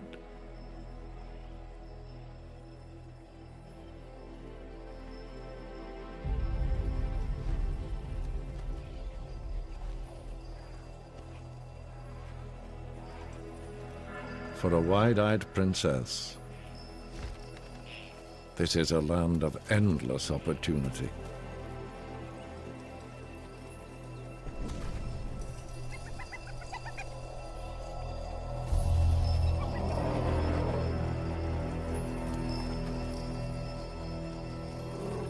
It's all meat, and it's all for eating.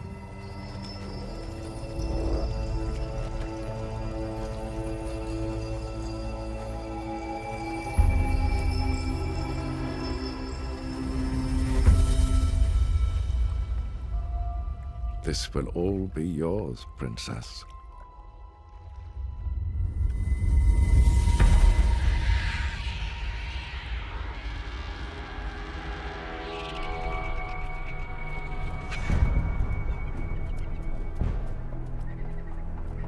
New soldiers spread out beyond the marsh to size up the battleground.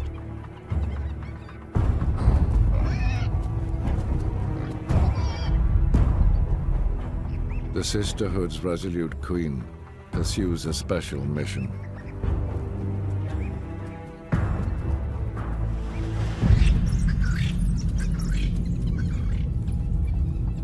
Got to get close to a kill.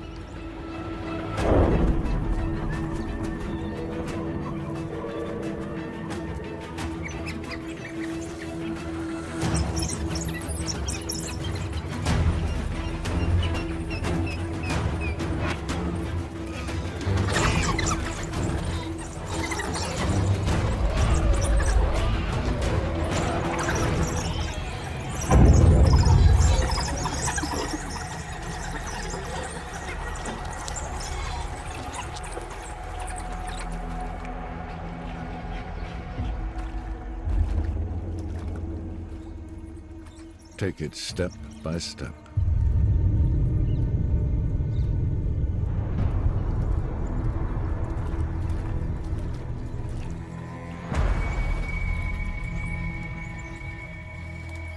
Too many dogs.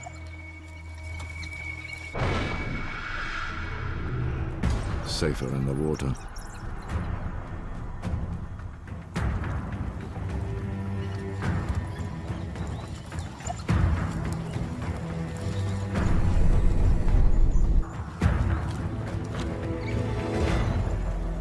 Risk a theft. See what happens.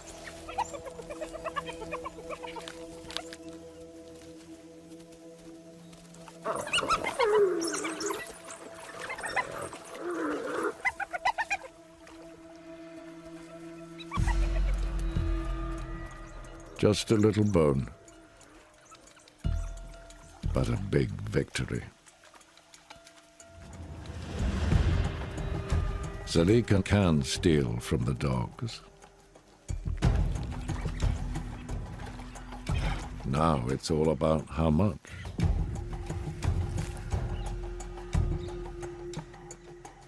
The scavenger queen is turning the tables.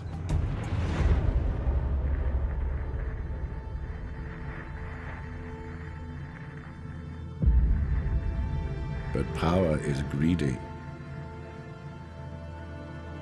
and must be fed constantly.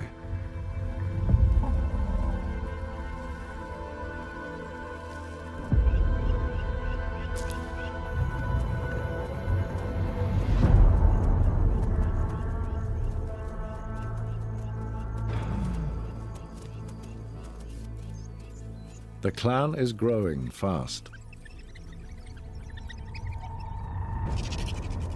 and their hunger is ravenous.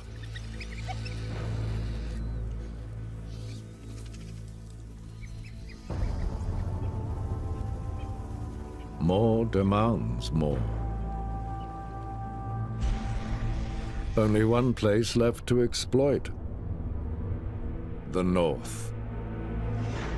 Overgrown, uncharted, unpredictable.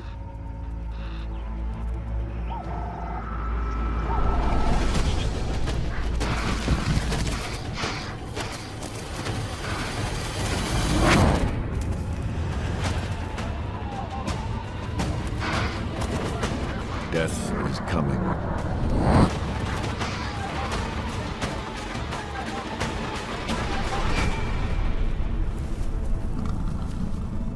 Death is here.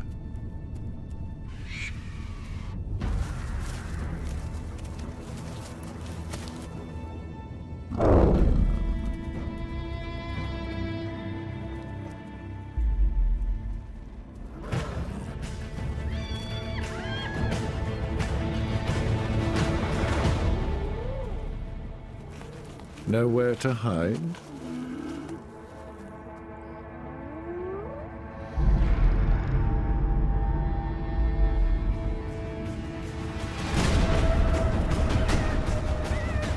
The hyena's curse.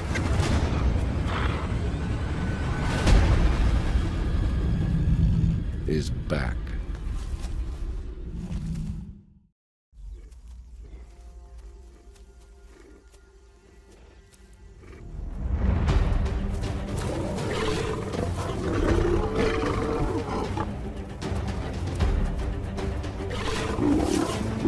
Muscle power alone can win battles.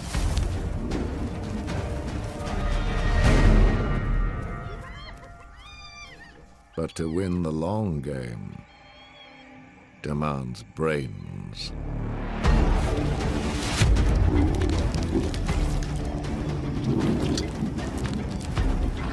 The pride of the North. They look strong, but Zalika sees through them.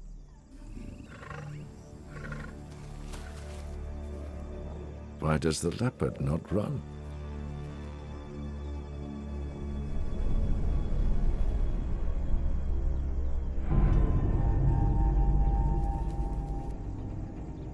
With no spine-snapping king, these lionesses are weak.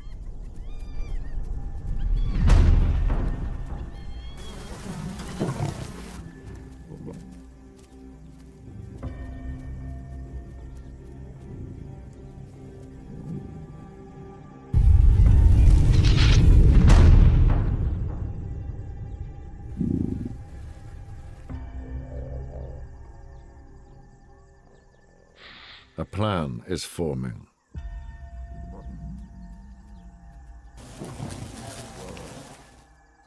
For one clan to rise, another must fall.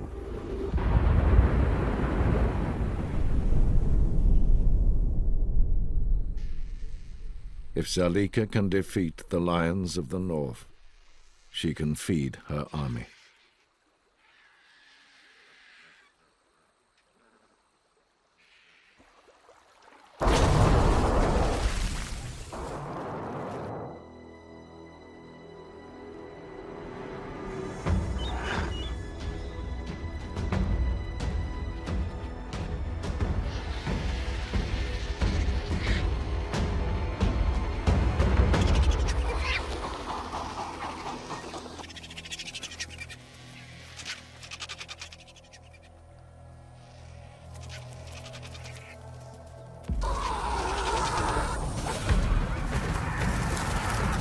Trust your instinct, Zalika.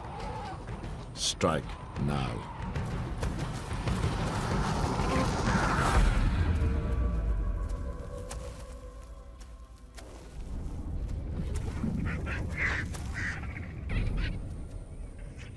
You can beat this pride.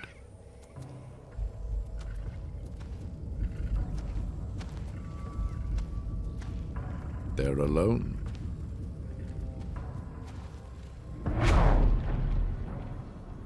Take this kill from them. This belongs to the Sisterhood.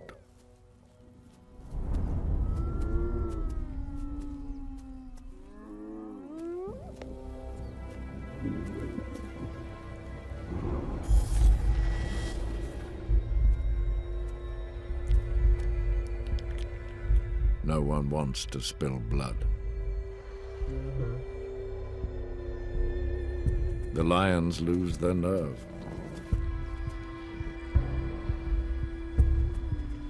You are weak.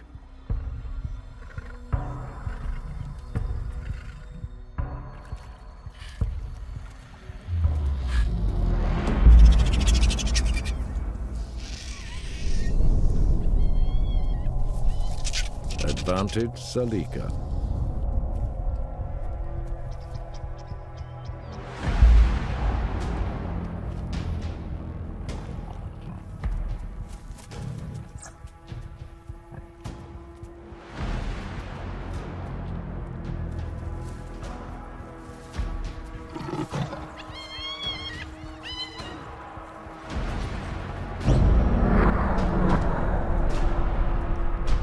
Hyenas do not eat alongside lions. This is heresy.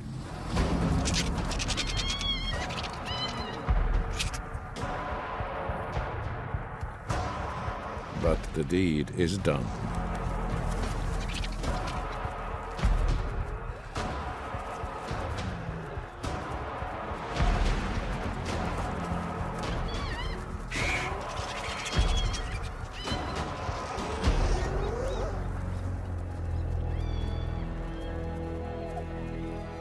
Victory swells the Sisterhood's confidence. The northern lions are beaten. Zalika has opened a gateway to the north.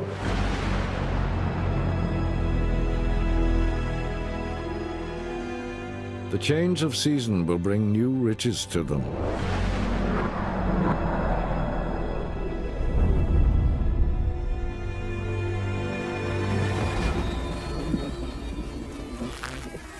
The dry season.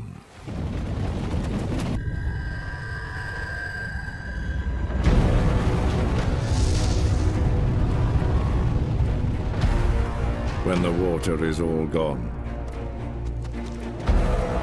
All thunder north.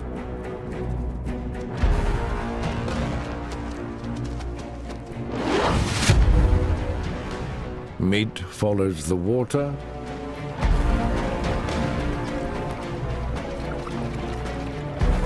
Predators follow the meat.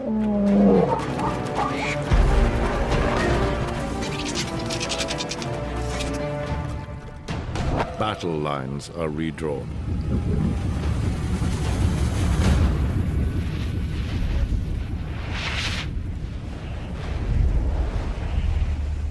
Zalika is waiting.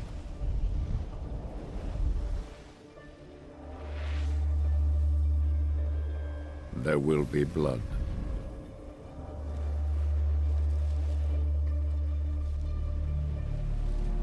Who kills most is no longer important. Who steals most will win the day.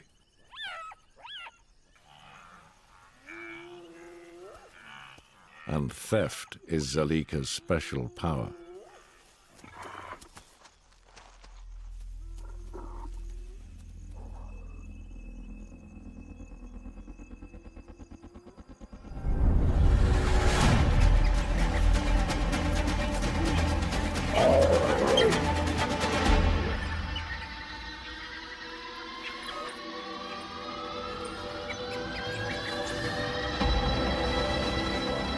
Put the dogs in their place.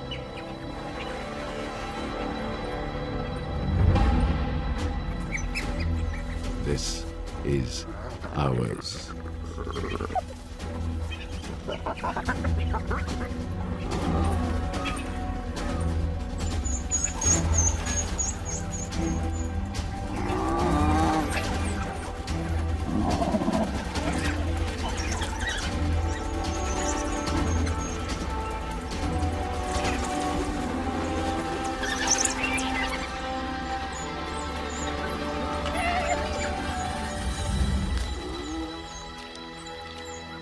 Another success, another rival thwarted. The hyenas are on the rise.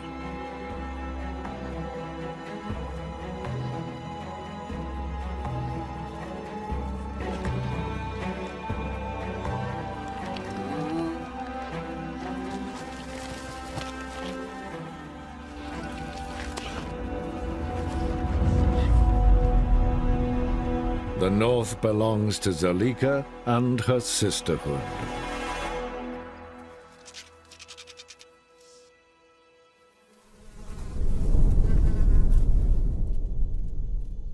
Another crop of soldiers comes of age. As the heat strikes the weak.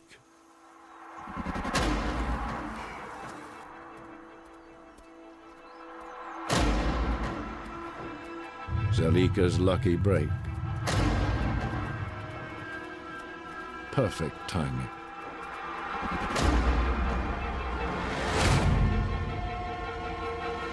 For scavengers.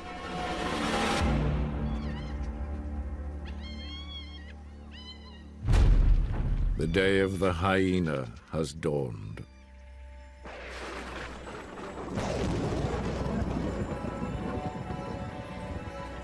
Who needs the marsh when you have all this?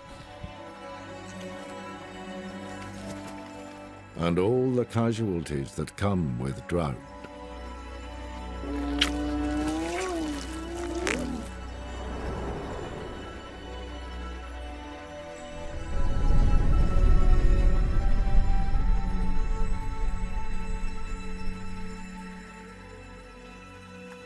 Zalika's princess grows bold,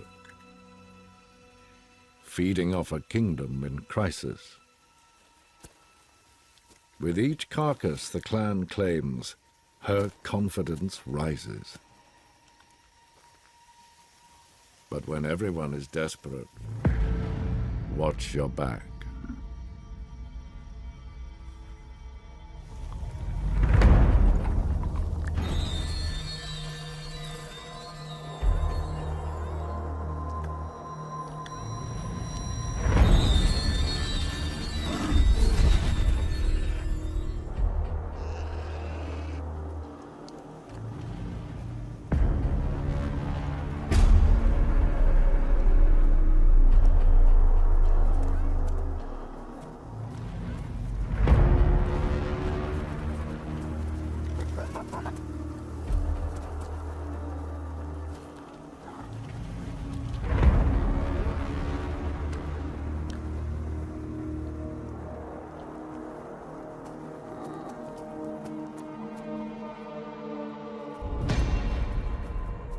Confidence can kill, Princess.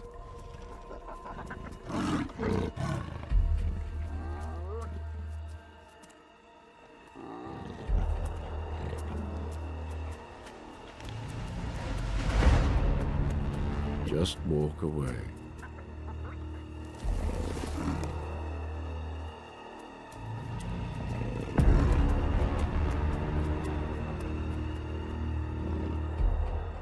Don't push too far.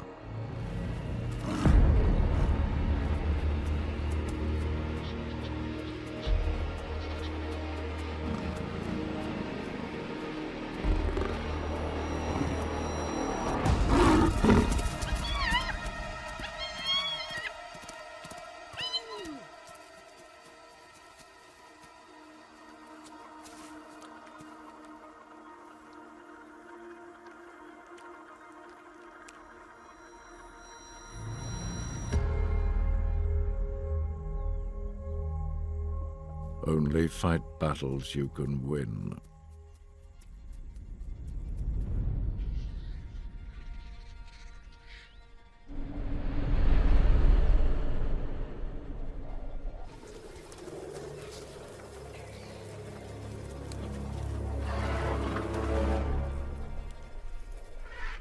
The movement of meat concentrates old enemies.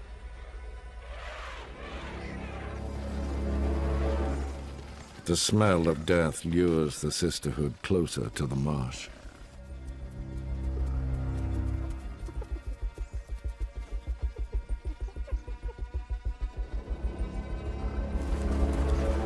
But always check what lies in the shadows.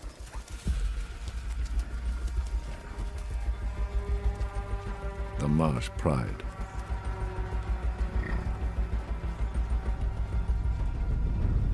This carcass is taken.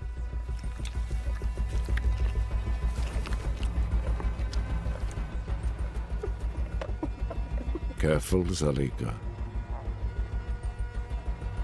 Don't you see Sekakama?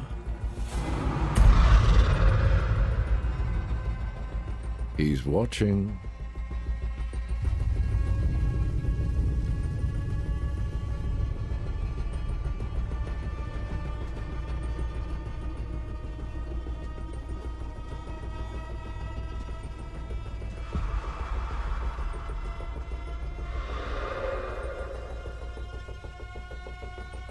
Zalika's confidence blinds her to danger.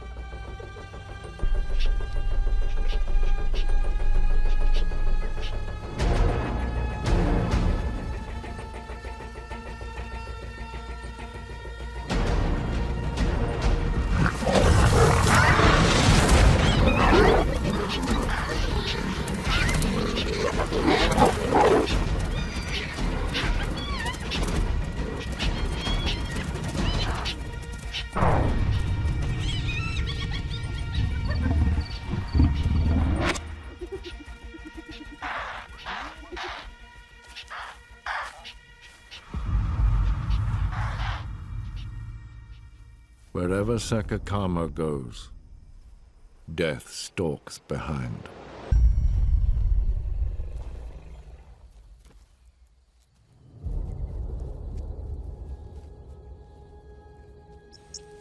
Just as night follows day, the pride will follow the herd. Zalika's hard-won north is now no home for hyenas.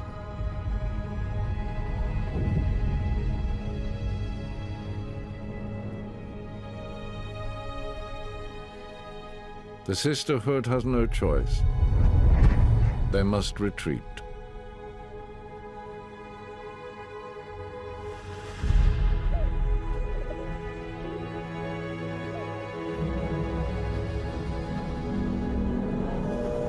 The sun rises on the once lush marsh.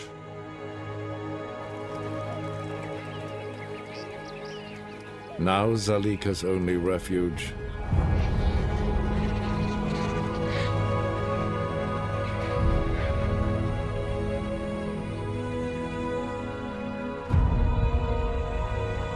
is a place of desolation and memory.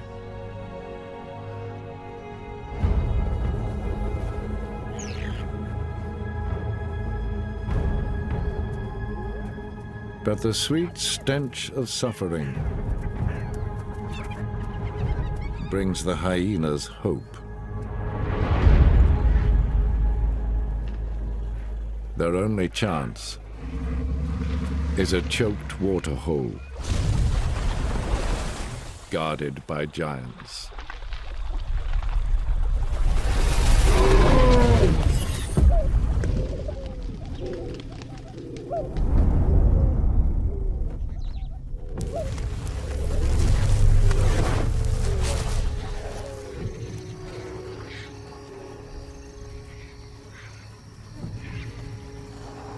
Tragedy is always somebody's good fortune.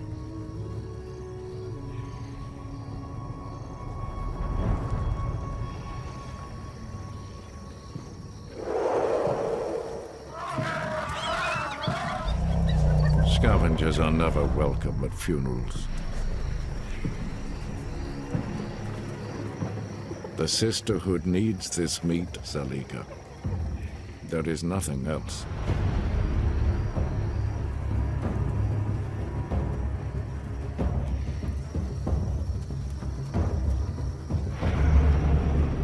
Giant mourners can't deter the overeager princess forever.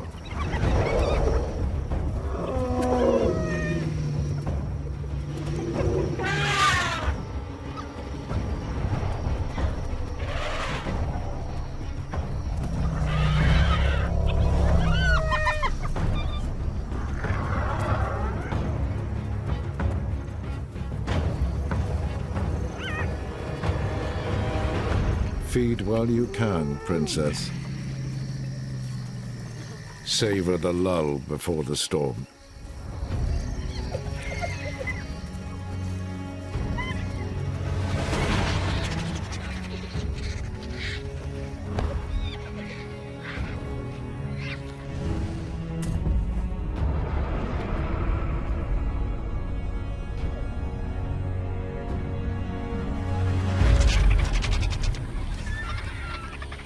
On this desolate plain, there is no greater prize.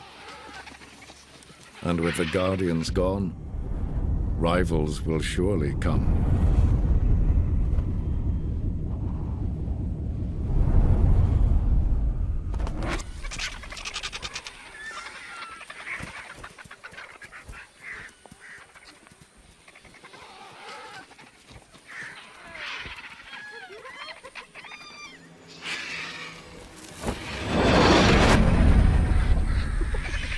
Keep hold of your carcass. Keep hold of this waterhole. It is all you have left.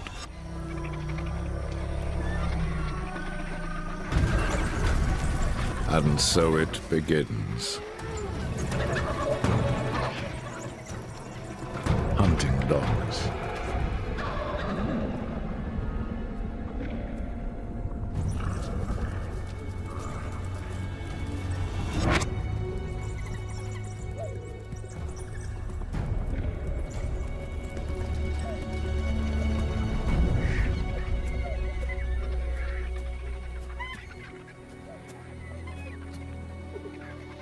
We have beaten them before, princess. Hold your ground.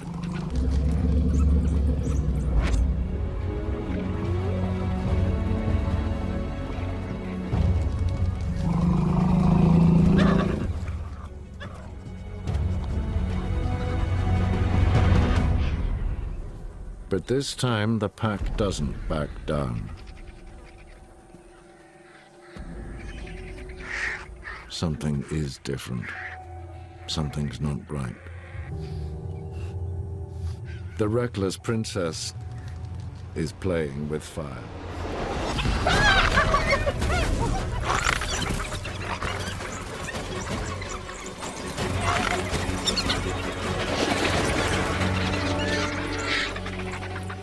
You should know, Zalika, when the dogs have pups, they fight to the death.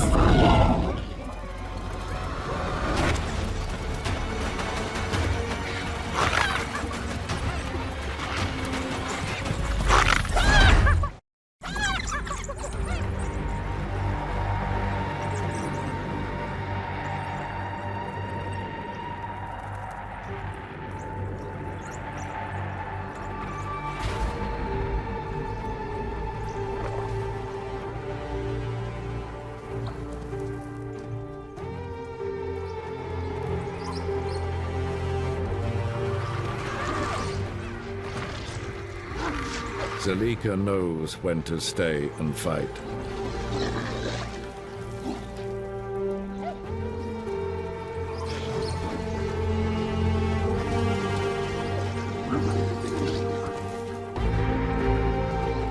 And when to run for her life.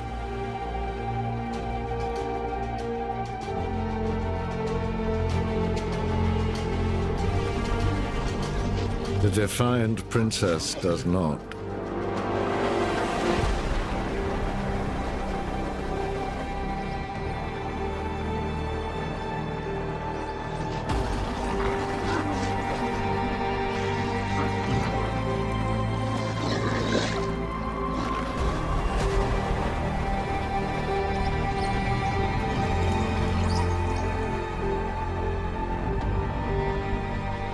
Her reign will never come.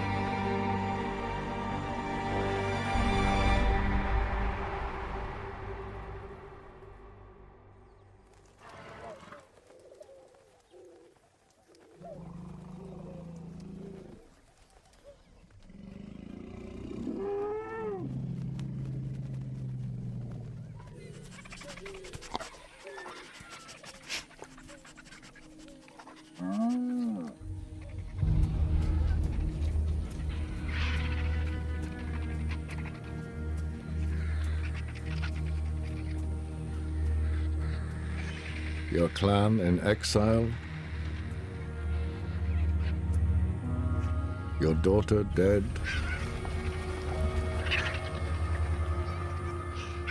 These are dark times, Zalika.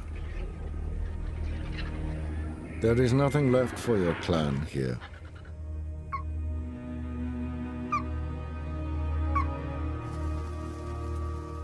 But Zalika always holds on to her cunning, her undying ambition.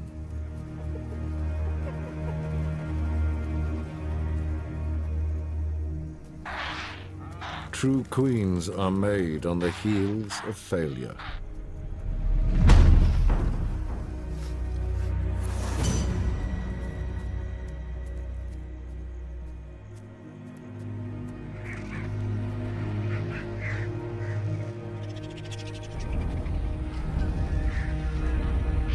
Zalika has one more chance. Vultures mean an opportunity is close.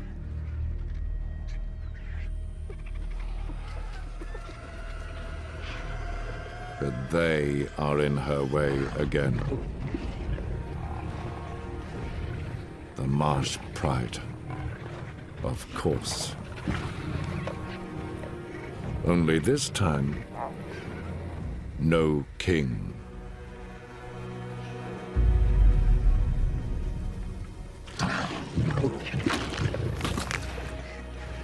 Zalika may have lost her daughter, but the sisterhood stands firm behind her.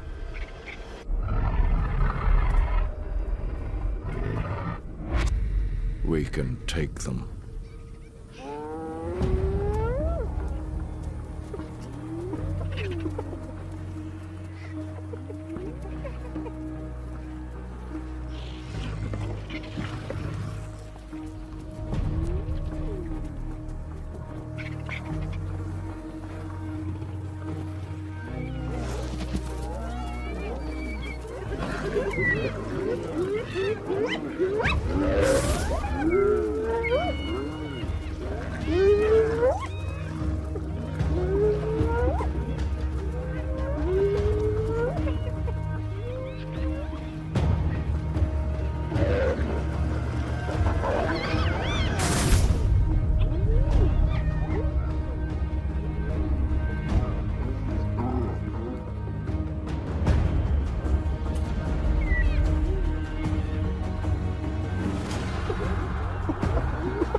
This is not about food. This is revolution.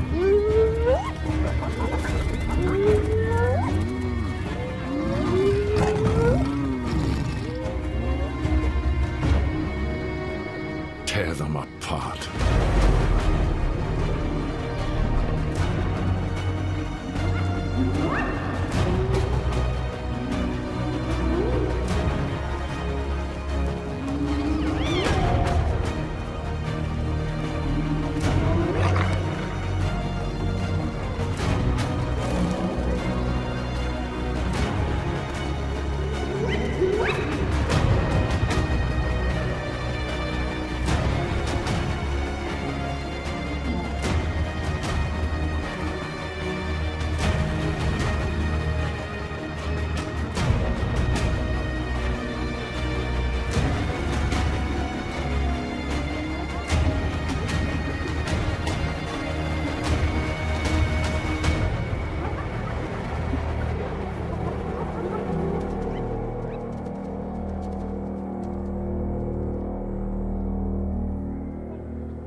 A new power is unleashed on the kingdom.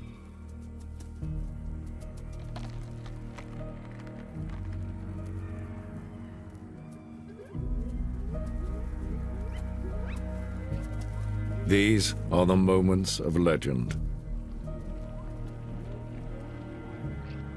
Under Zalika's rule, the sisterhood carries the day.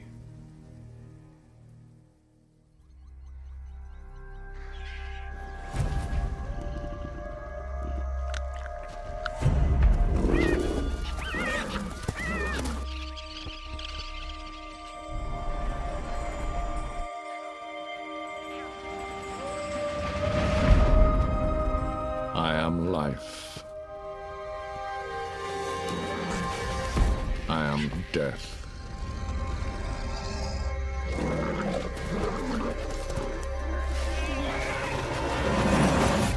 I give everything, but I take all.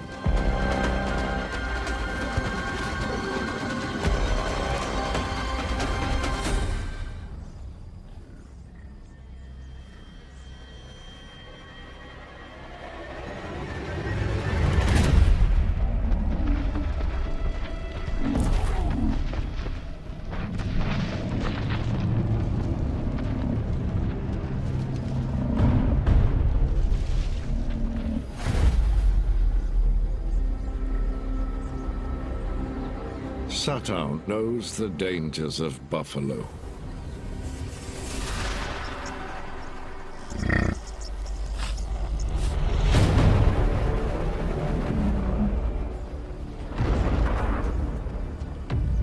Her 6 young sons and daughter do not.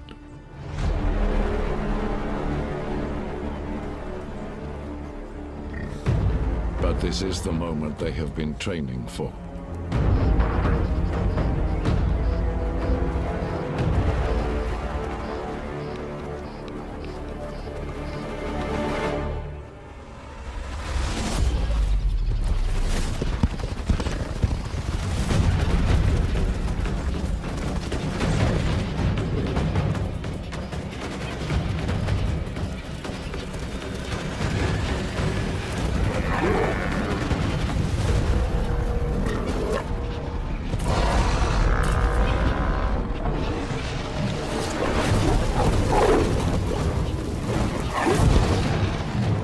Together.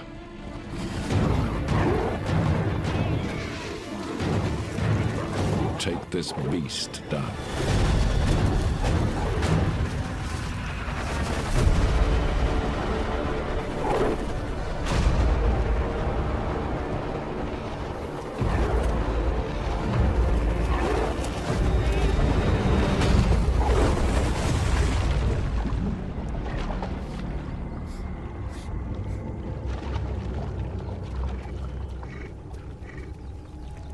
A skillful defense by the old bull. Satao has yet to teach her young family how to kill in water.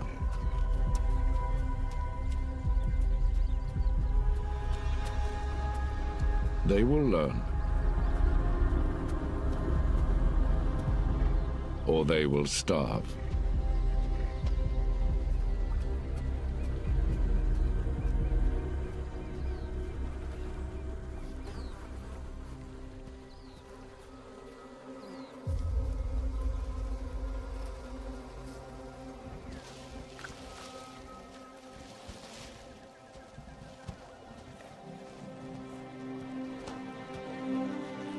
Two mothers run the pride of the North.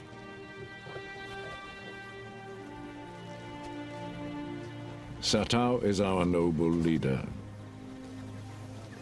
Her sister always has her back.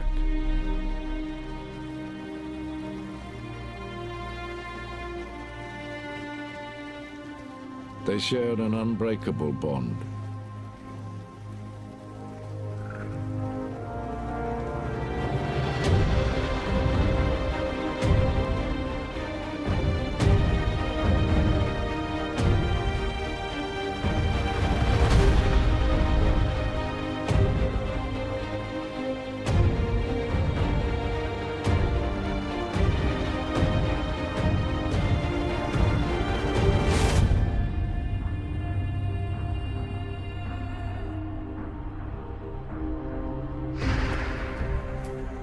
The same cannot be said for their absent kings.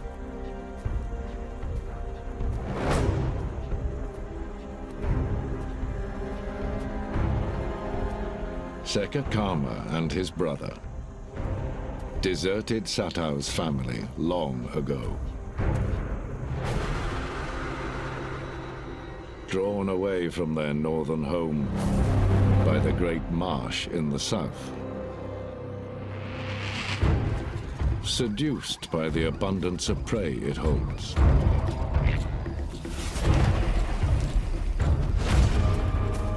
And by the cunning queen, Matsumi.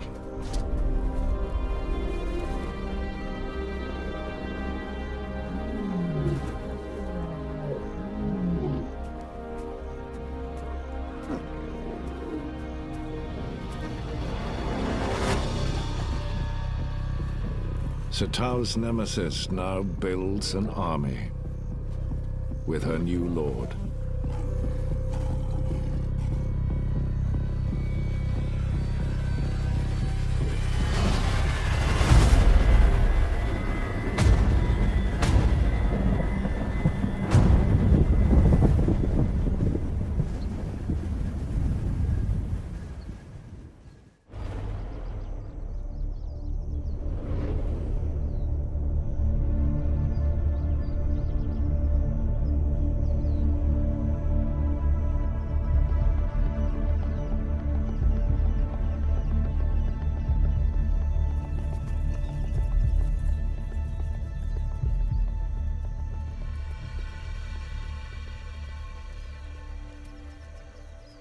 With or without a king, the abandoned sisters train their fatherless family for greatness.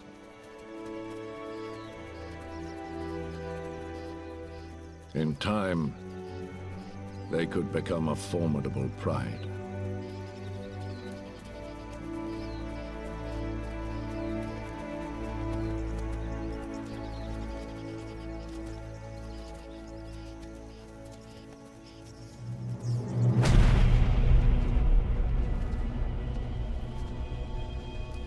With so many mouths to feed, Satao skirts the edge of the great marsh.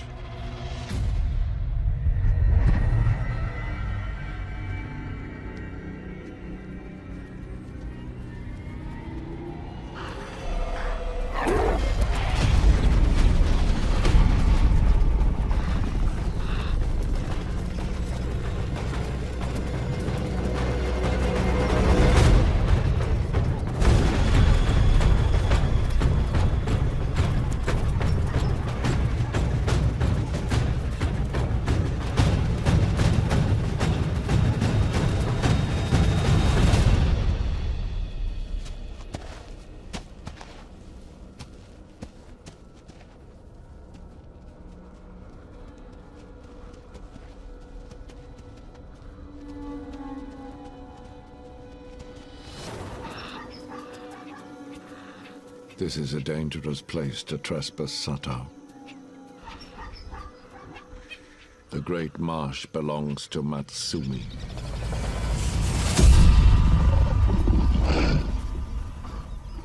Sekakama and his brother are back.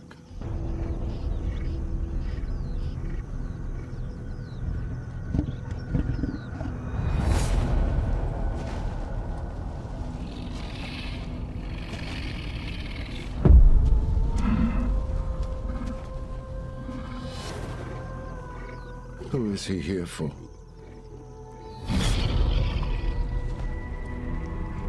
He is no longer your king.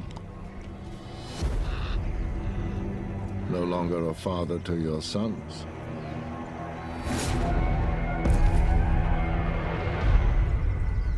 And what he disowns, he kills.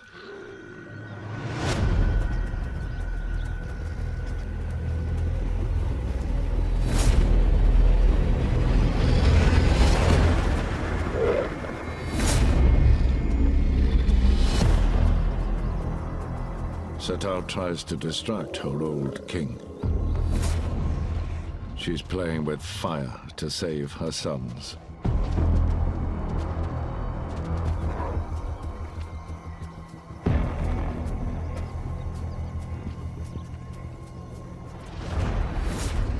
But Sekakama is not taken in.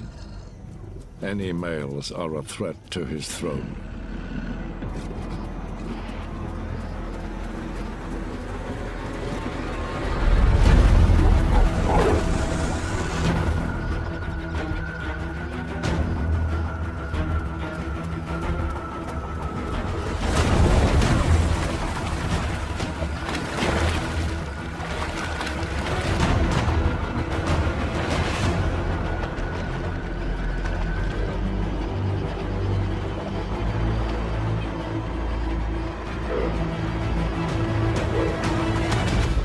Princes have a choice.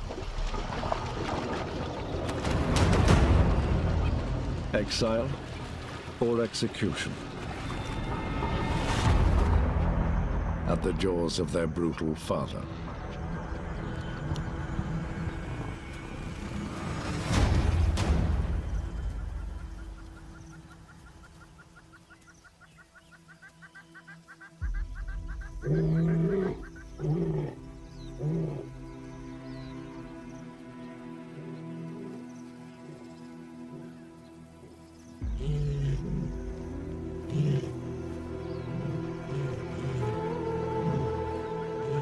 Satao and his sister will never see their sons again.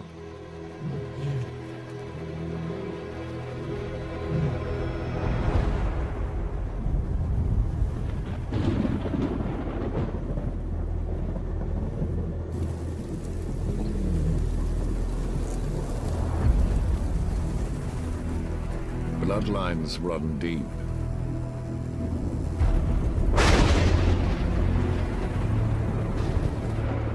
But power is the king's master.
Sekakama leaves a shattered family in his wake.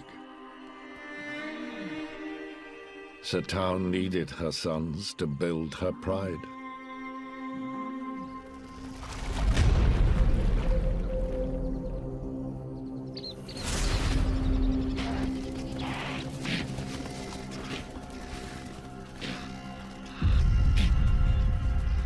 Once they were 9, and now they are 3.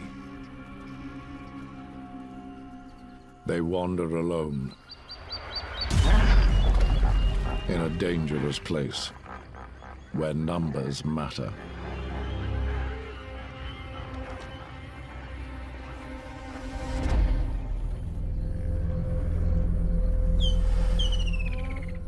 Cheetah, you are now vulnerable. You need all your strength just to survive.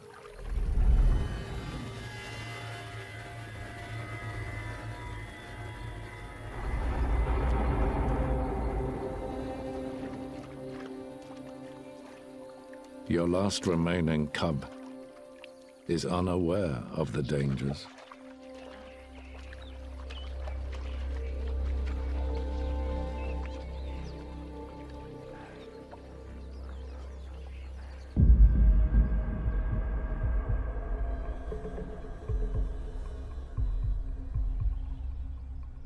North of the Great Marsh, the rains have kept the forest lush.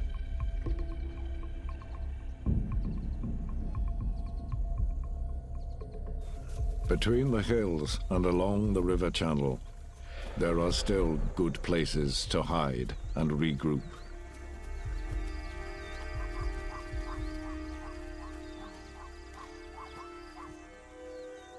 With so few of you left, Cheetah, you do well to lie low.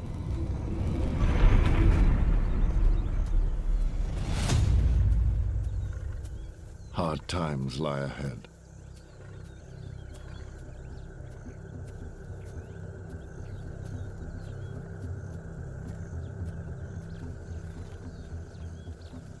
You need to kill.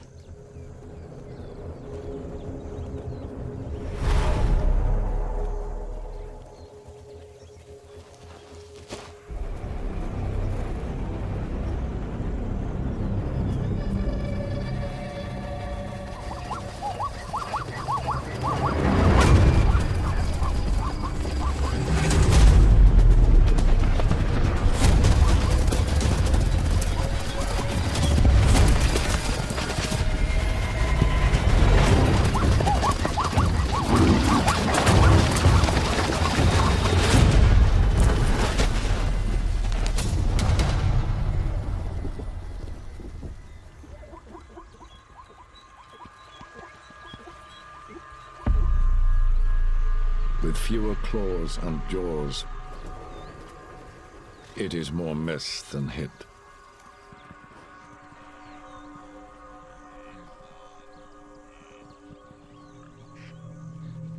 Prey is plentiful, but without a full pride, Cheetah needs a new strategy.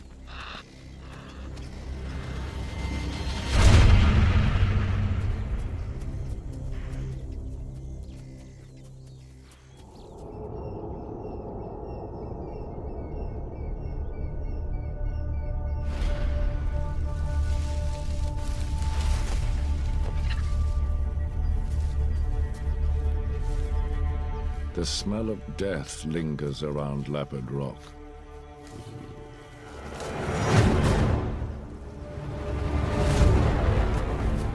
Another's kill will have to do.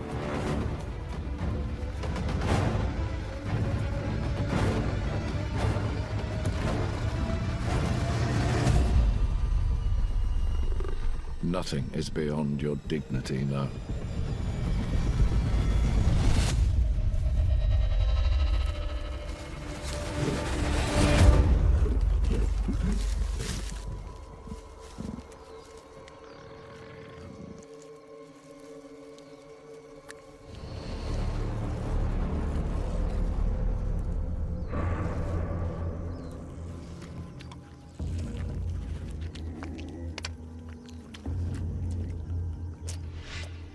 If stealing from another cat allows you to cling onto life in this kingdom, so be it.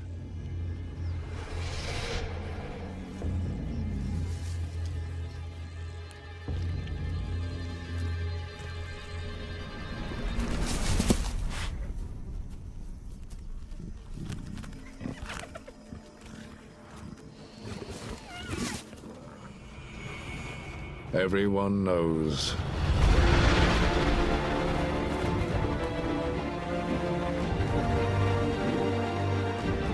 Hunters that cannot hunt. Their days are numbered.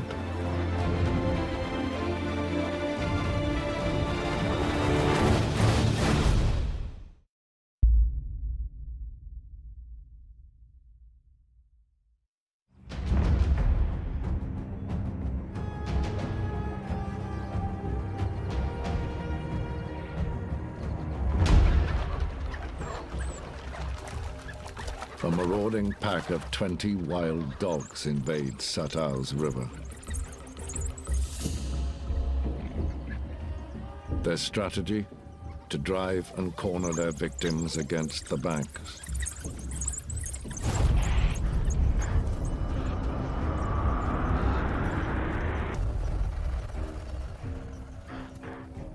Then eat them alive.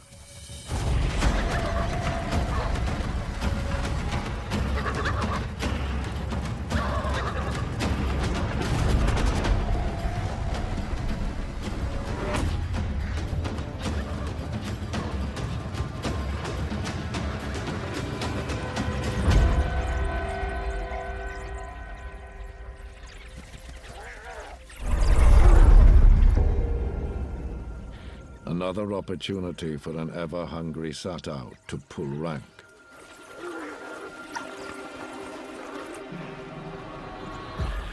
A chance to steal.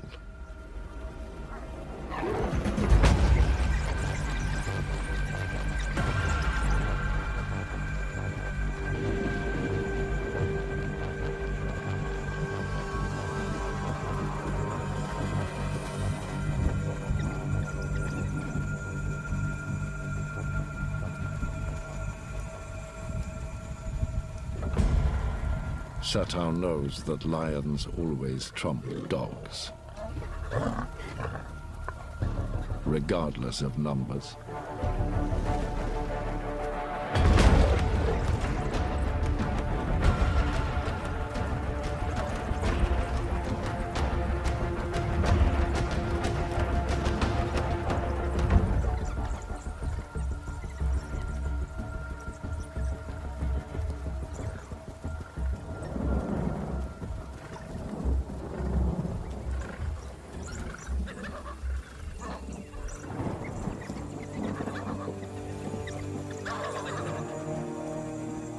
Our noble queen is now a full-time thief.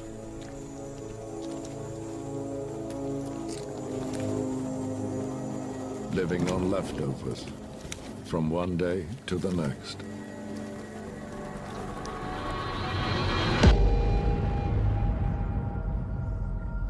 Big prides don't rely on scavenging.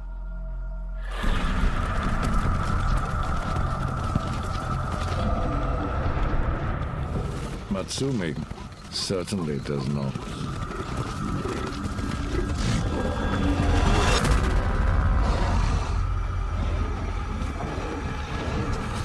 On the Great Marsh, her army grows strong.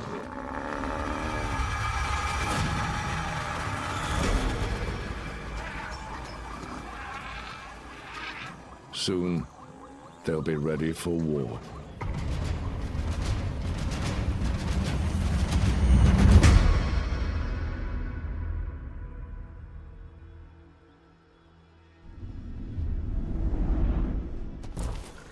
Satao must steal when and where she can.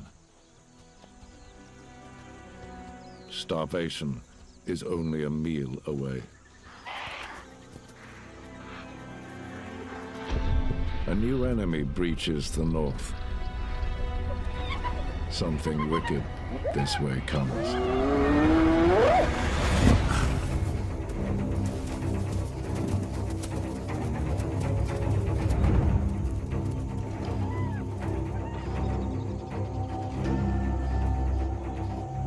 Take it while you can.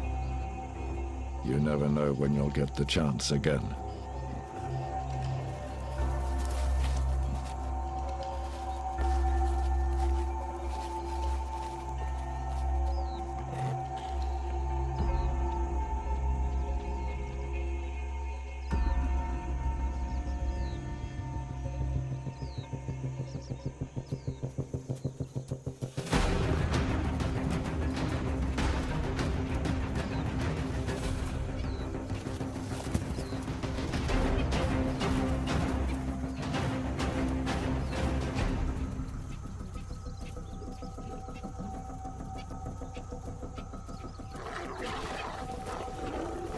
The northern sisters do well off the backs of others.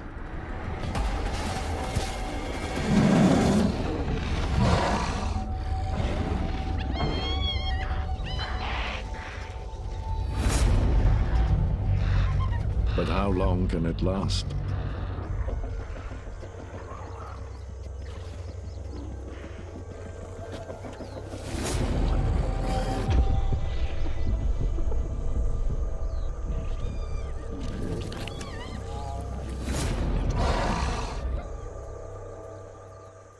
Without a king, they are exposed.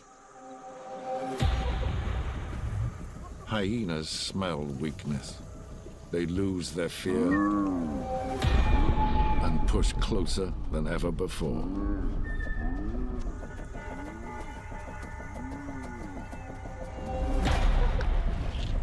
They know you have no kings. Watch your back.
Scavenging is the pride of the North's new normal. But now even this risks being taken.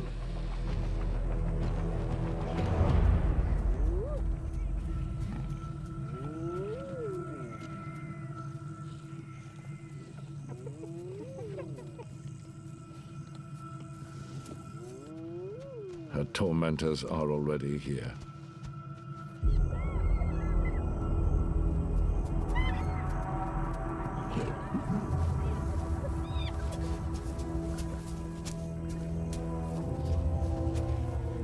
Hyena's confidence feeds on her uncertainty and fear.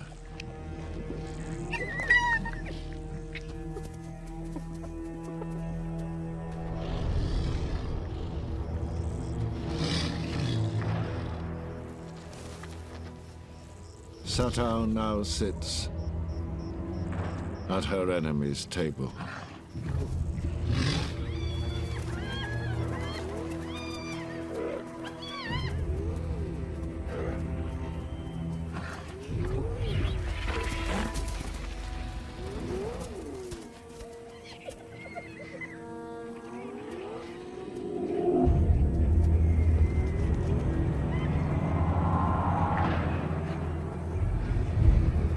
From queen to scavenger to nothing. If they keep losing to hyenas, they will starve.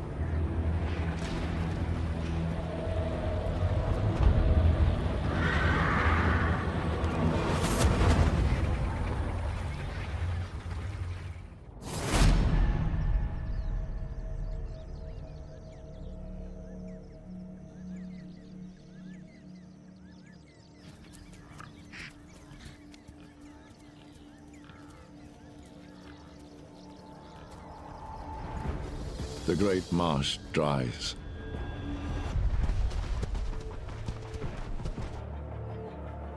The herds move north.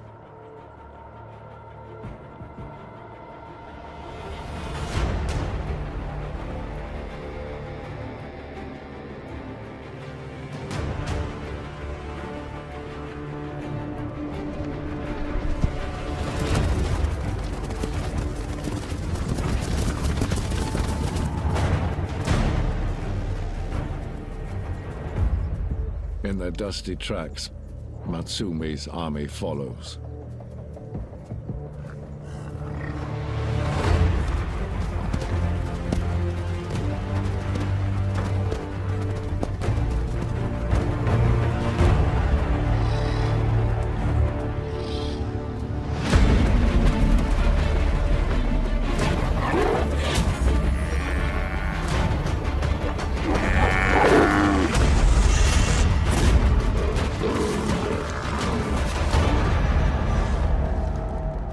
Fearless Sakakama makes it look easy,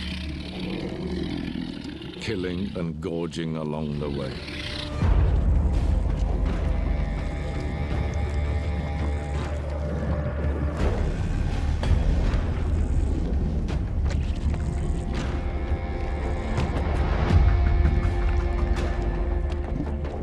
Matsumi's marsh pride seems invincible. They edge ever closer to Satao's domain, without a fear or a care in the world.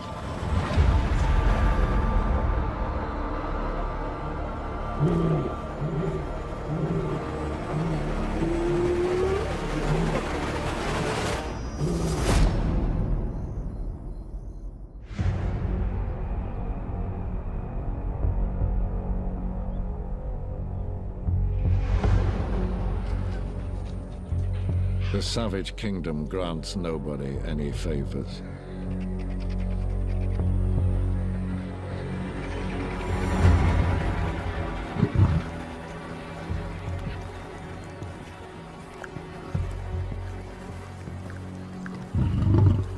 Every living thing must pay.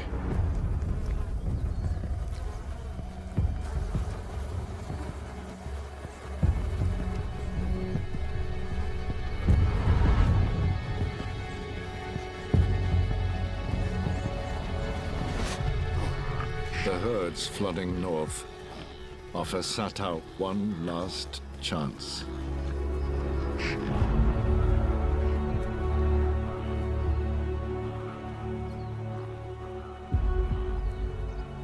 You can do this. You need to do this.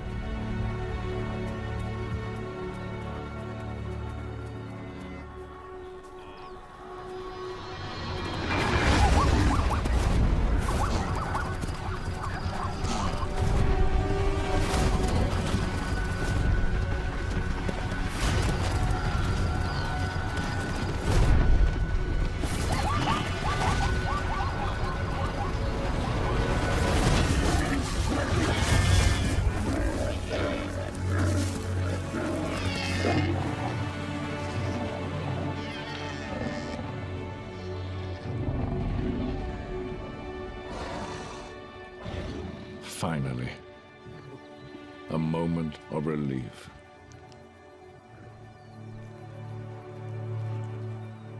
Not a day too soon.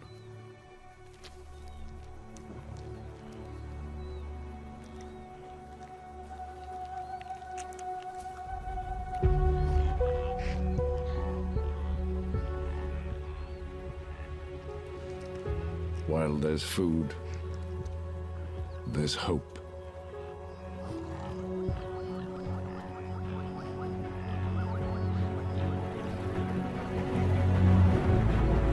Now you face the toughest challenge to your existence, Satao. The great thirst is coming.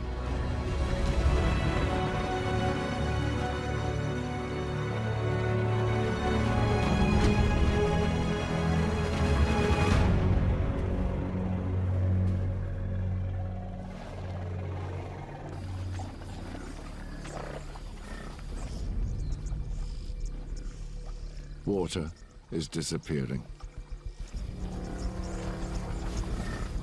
The drought has begun. All now jostle for what remains.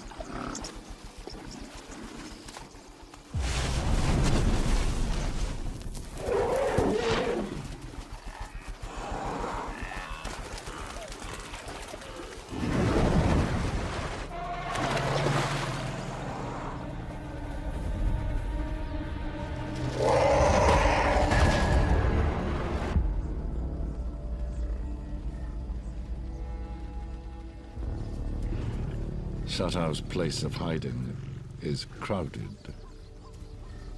and this attracts unwelcome company.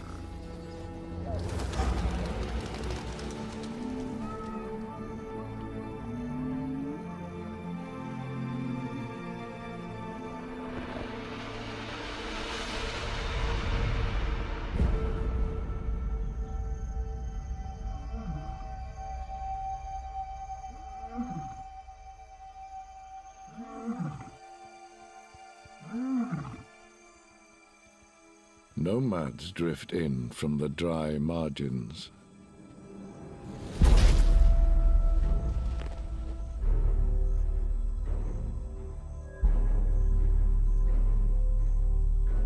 It is not Sakakama, nor his murderous brother. These are outsiders, here to wrestle power from a kingdom in crisis.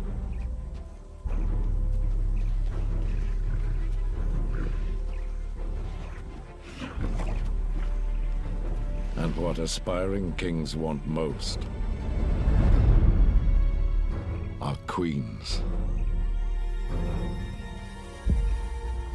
Could this be Shatau's salvation?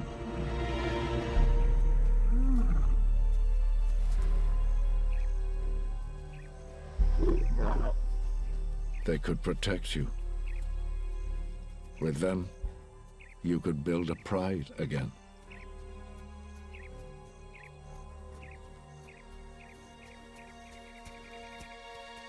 You must win them over.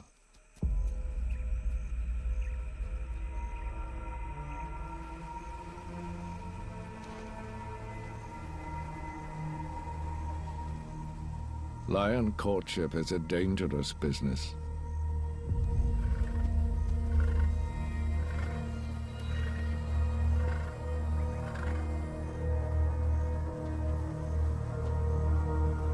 Done wrong, it will be deadly.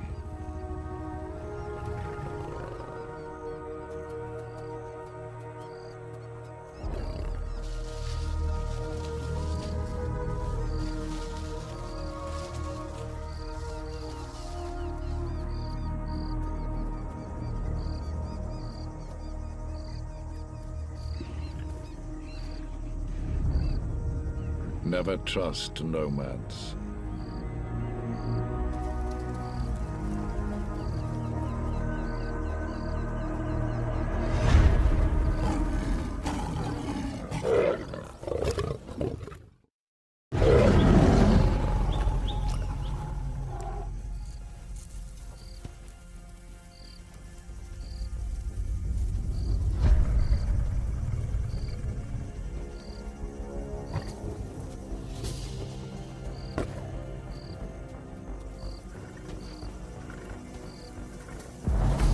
Aspiring kings take what they want.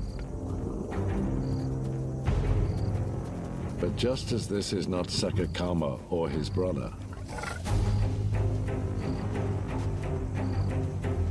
nor is this Shatau or her sister.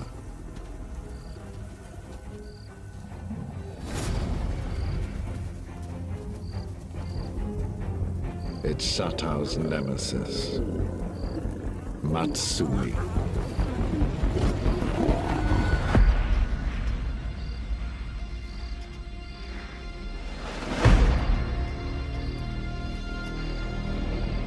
And where Matsumi goes, Sakakama follows.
Defeated, the nomads are banished.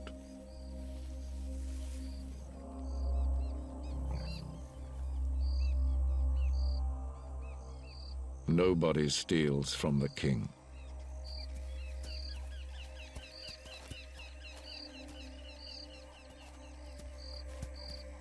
Satao is left with nothing.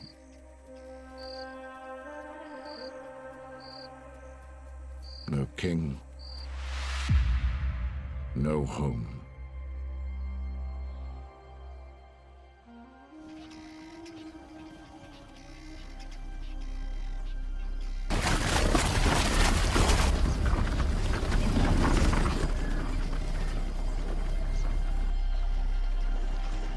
Matsumi's pride already hunts the river as if it's their own.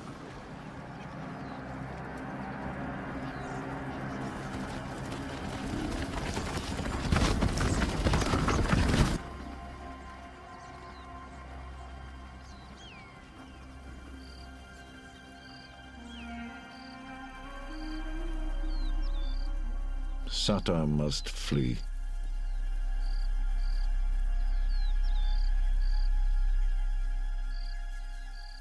One long last look at her kingdom as her conquering enemy takes possession. With Sekekama on its bloody throne.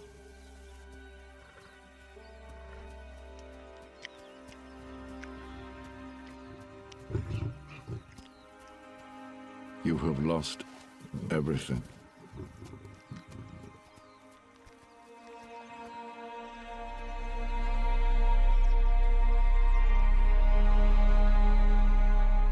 There is nowhere else to go.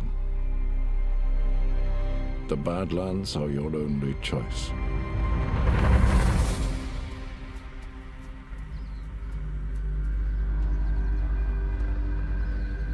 Sekekama and Matsumi take what's theirs.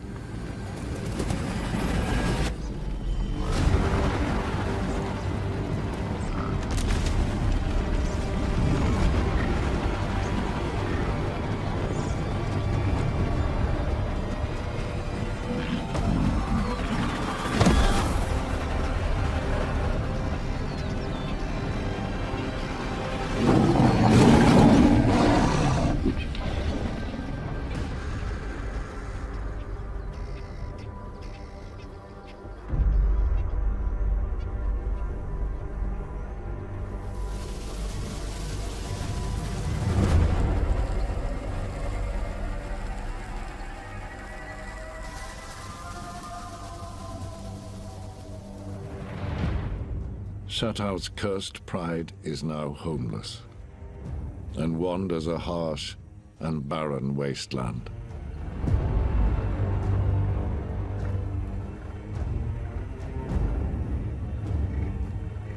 You are still alive.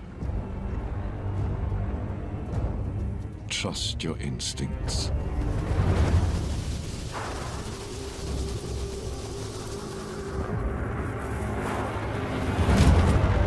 Satao has no idea where she is going, nor when her next meal will come. Everything is so unfamiliar.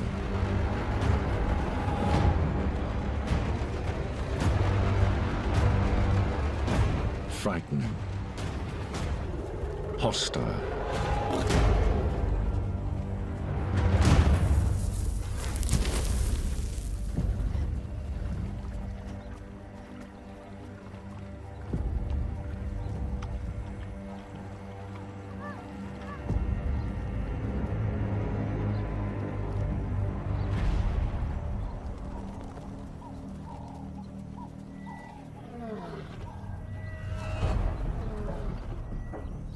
They've escaped one death trap, and now head into another.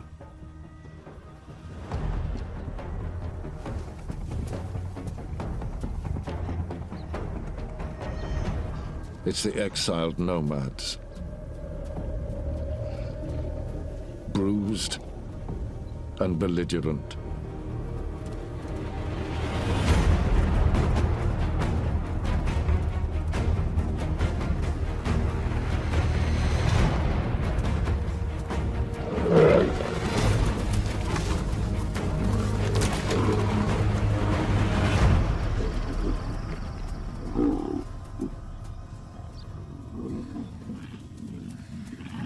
It's the most dangerous situation for any lioness.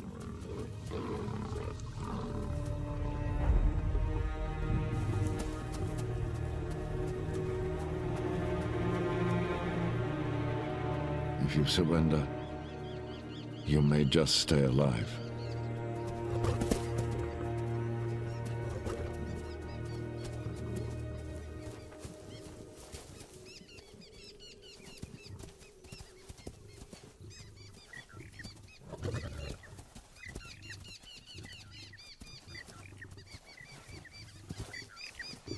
You have nothing left to lose. It is now your turn.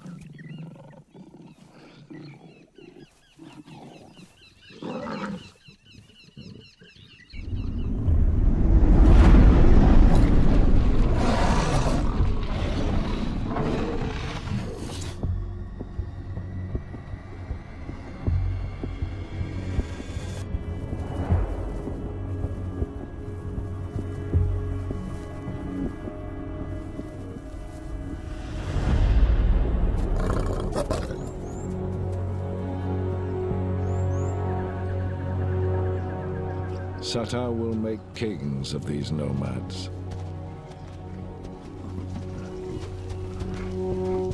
They will enable her to grow her pride again and protect them all.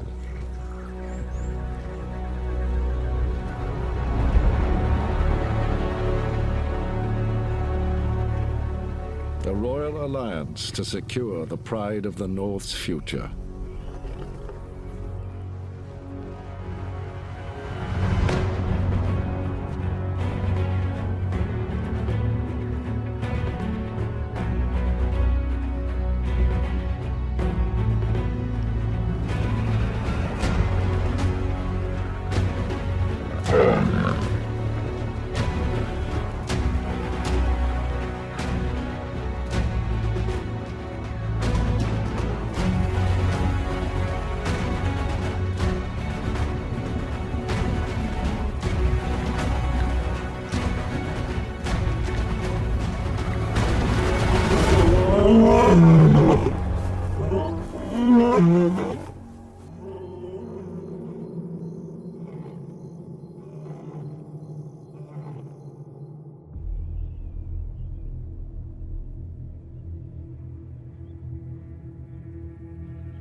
Fortunes can change overnight.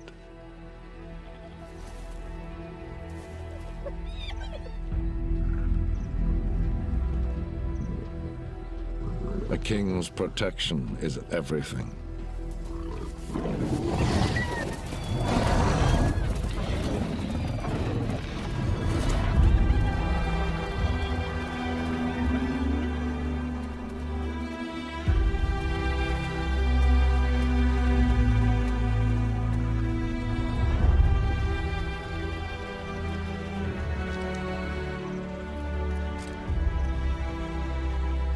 From life's darkest depths, Cheetah rises and starts to build the pride of the North anew.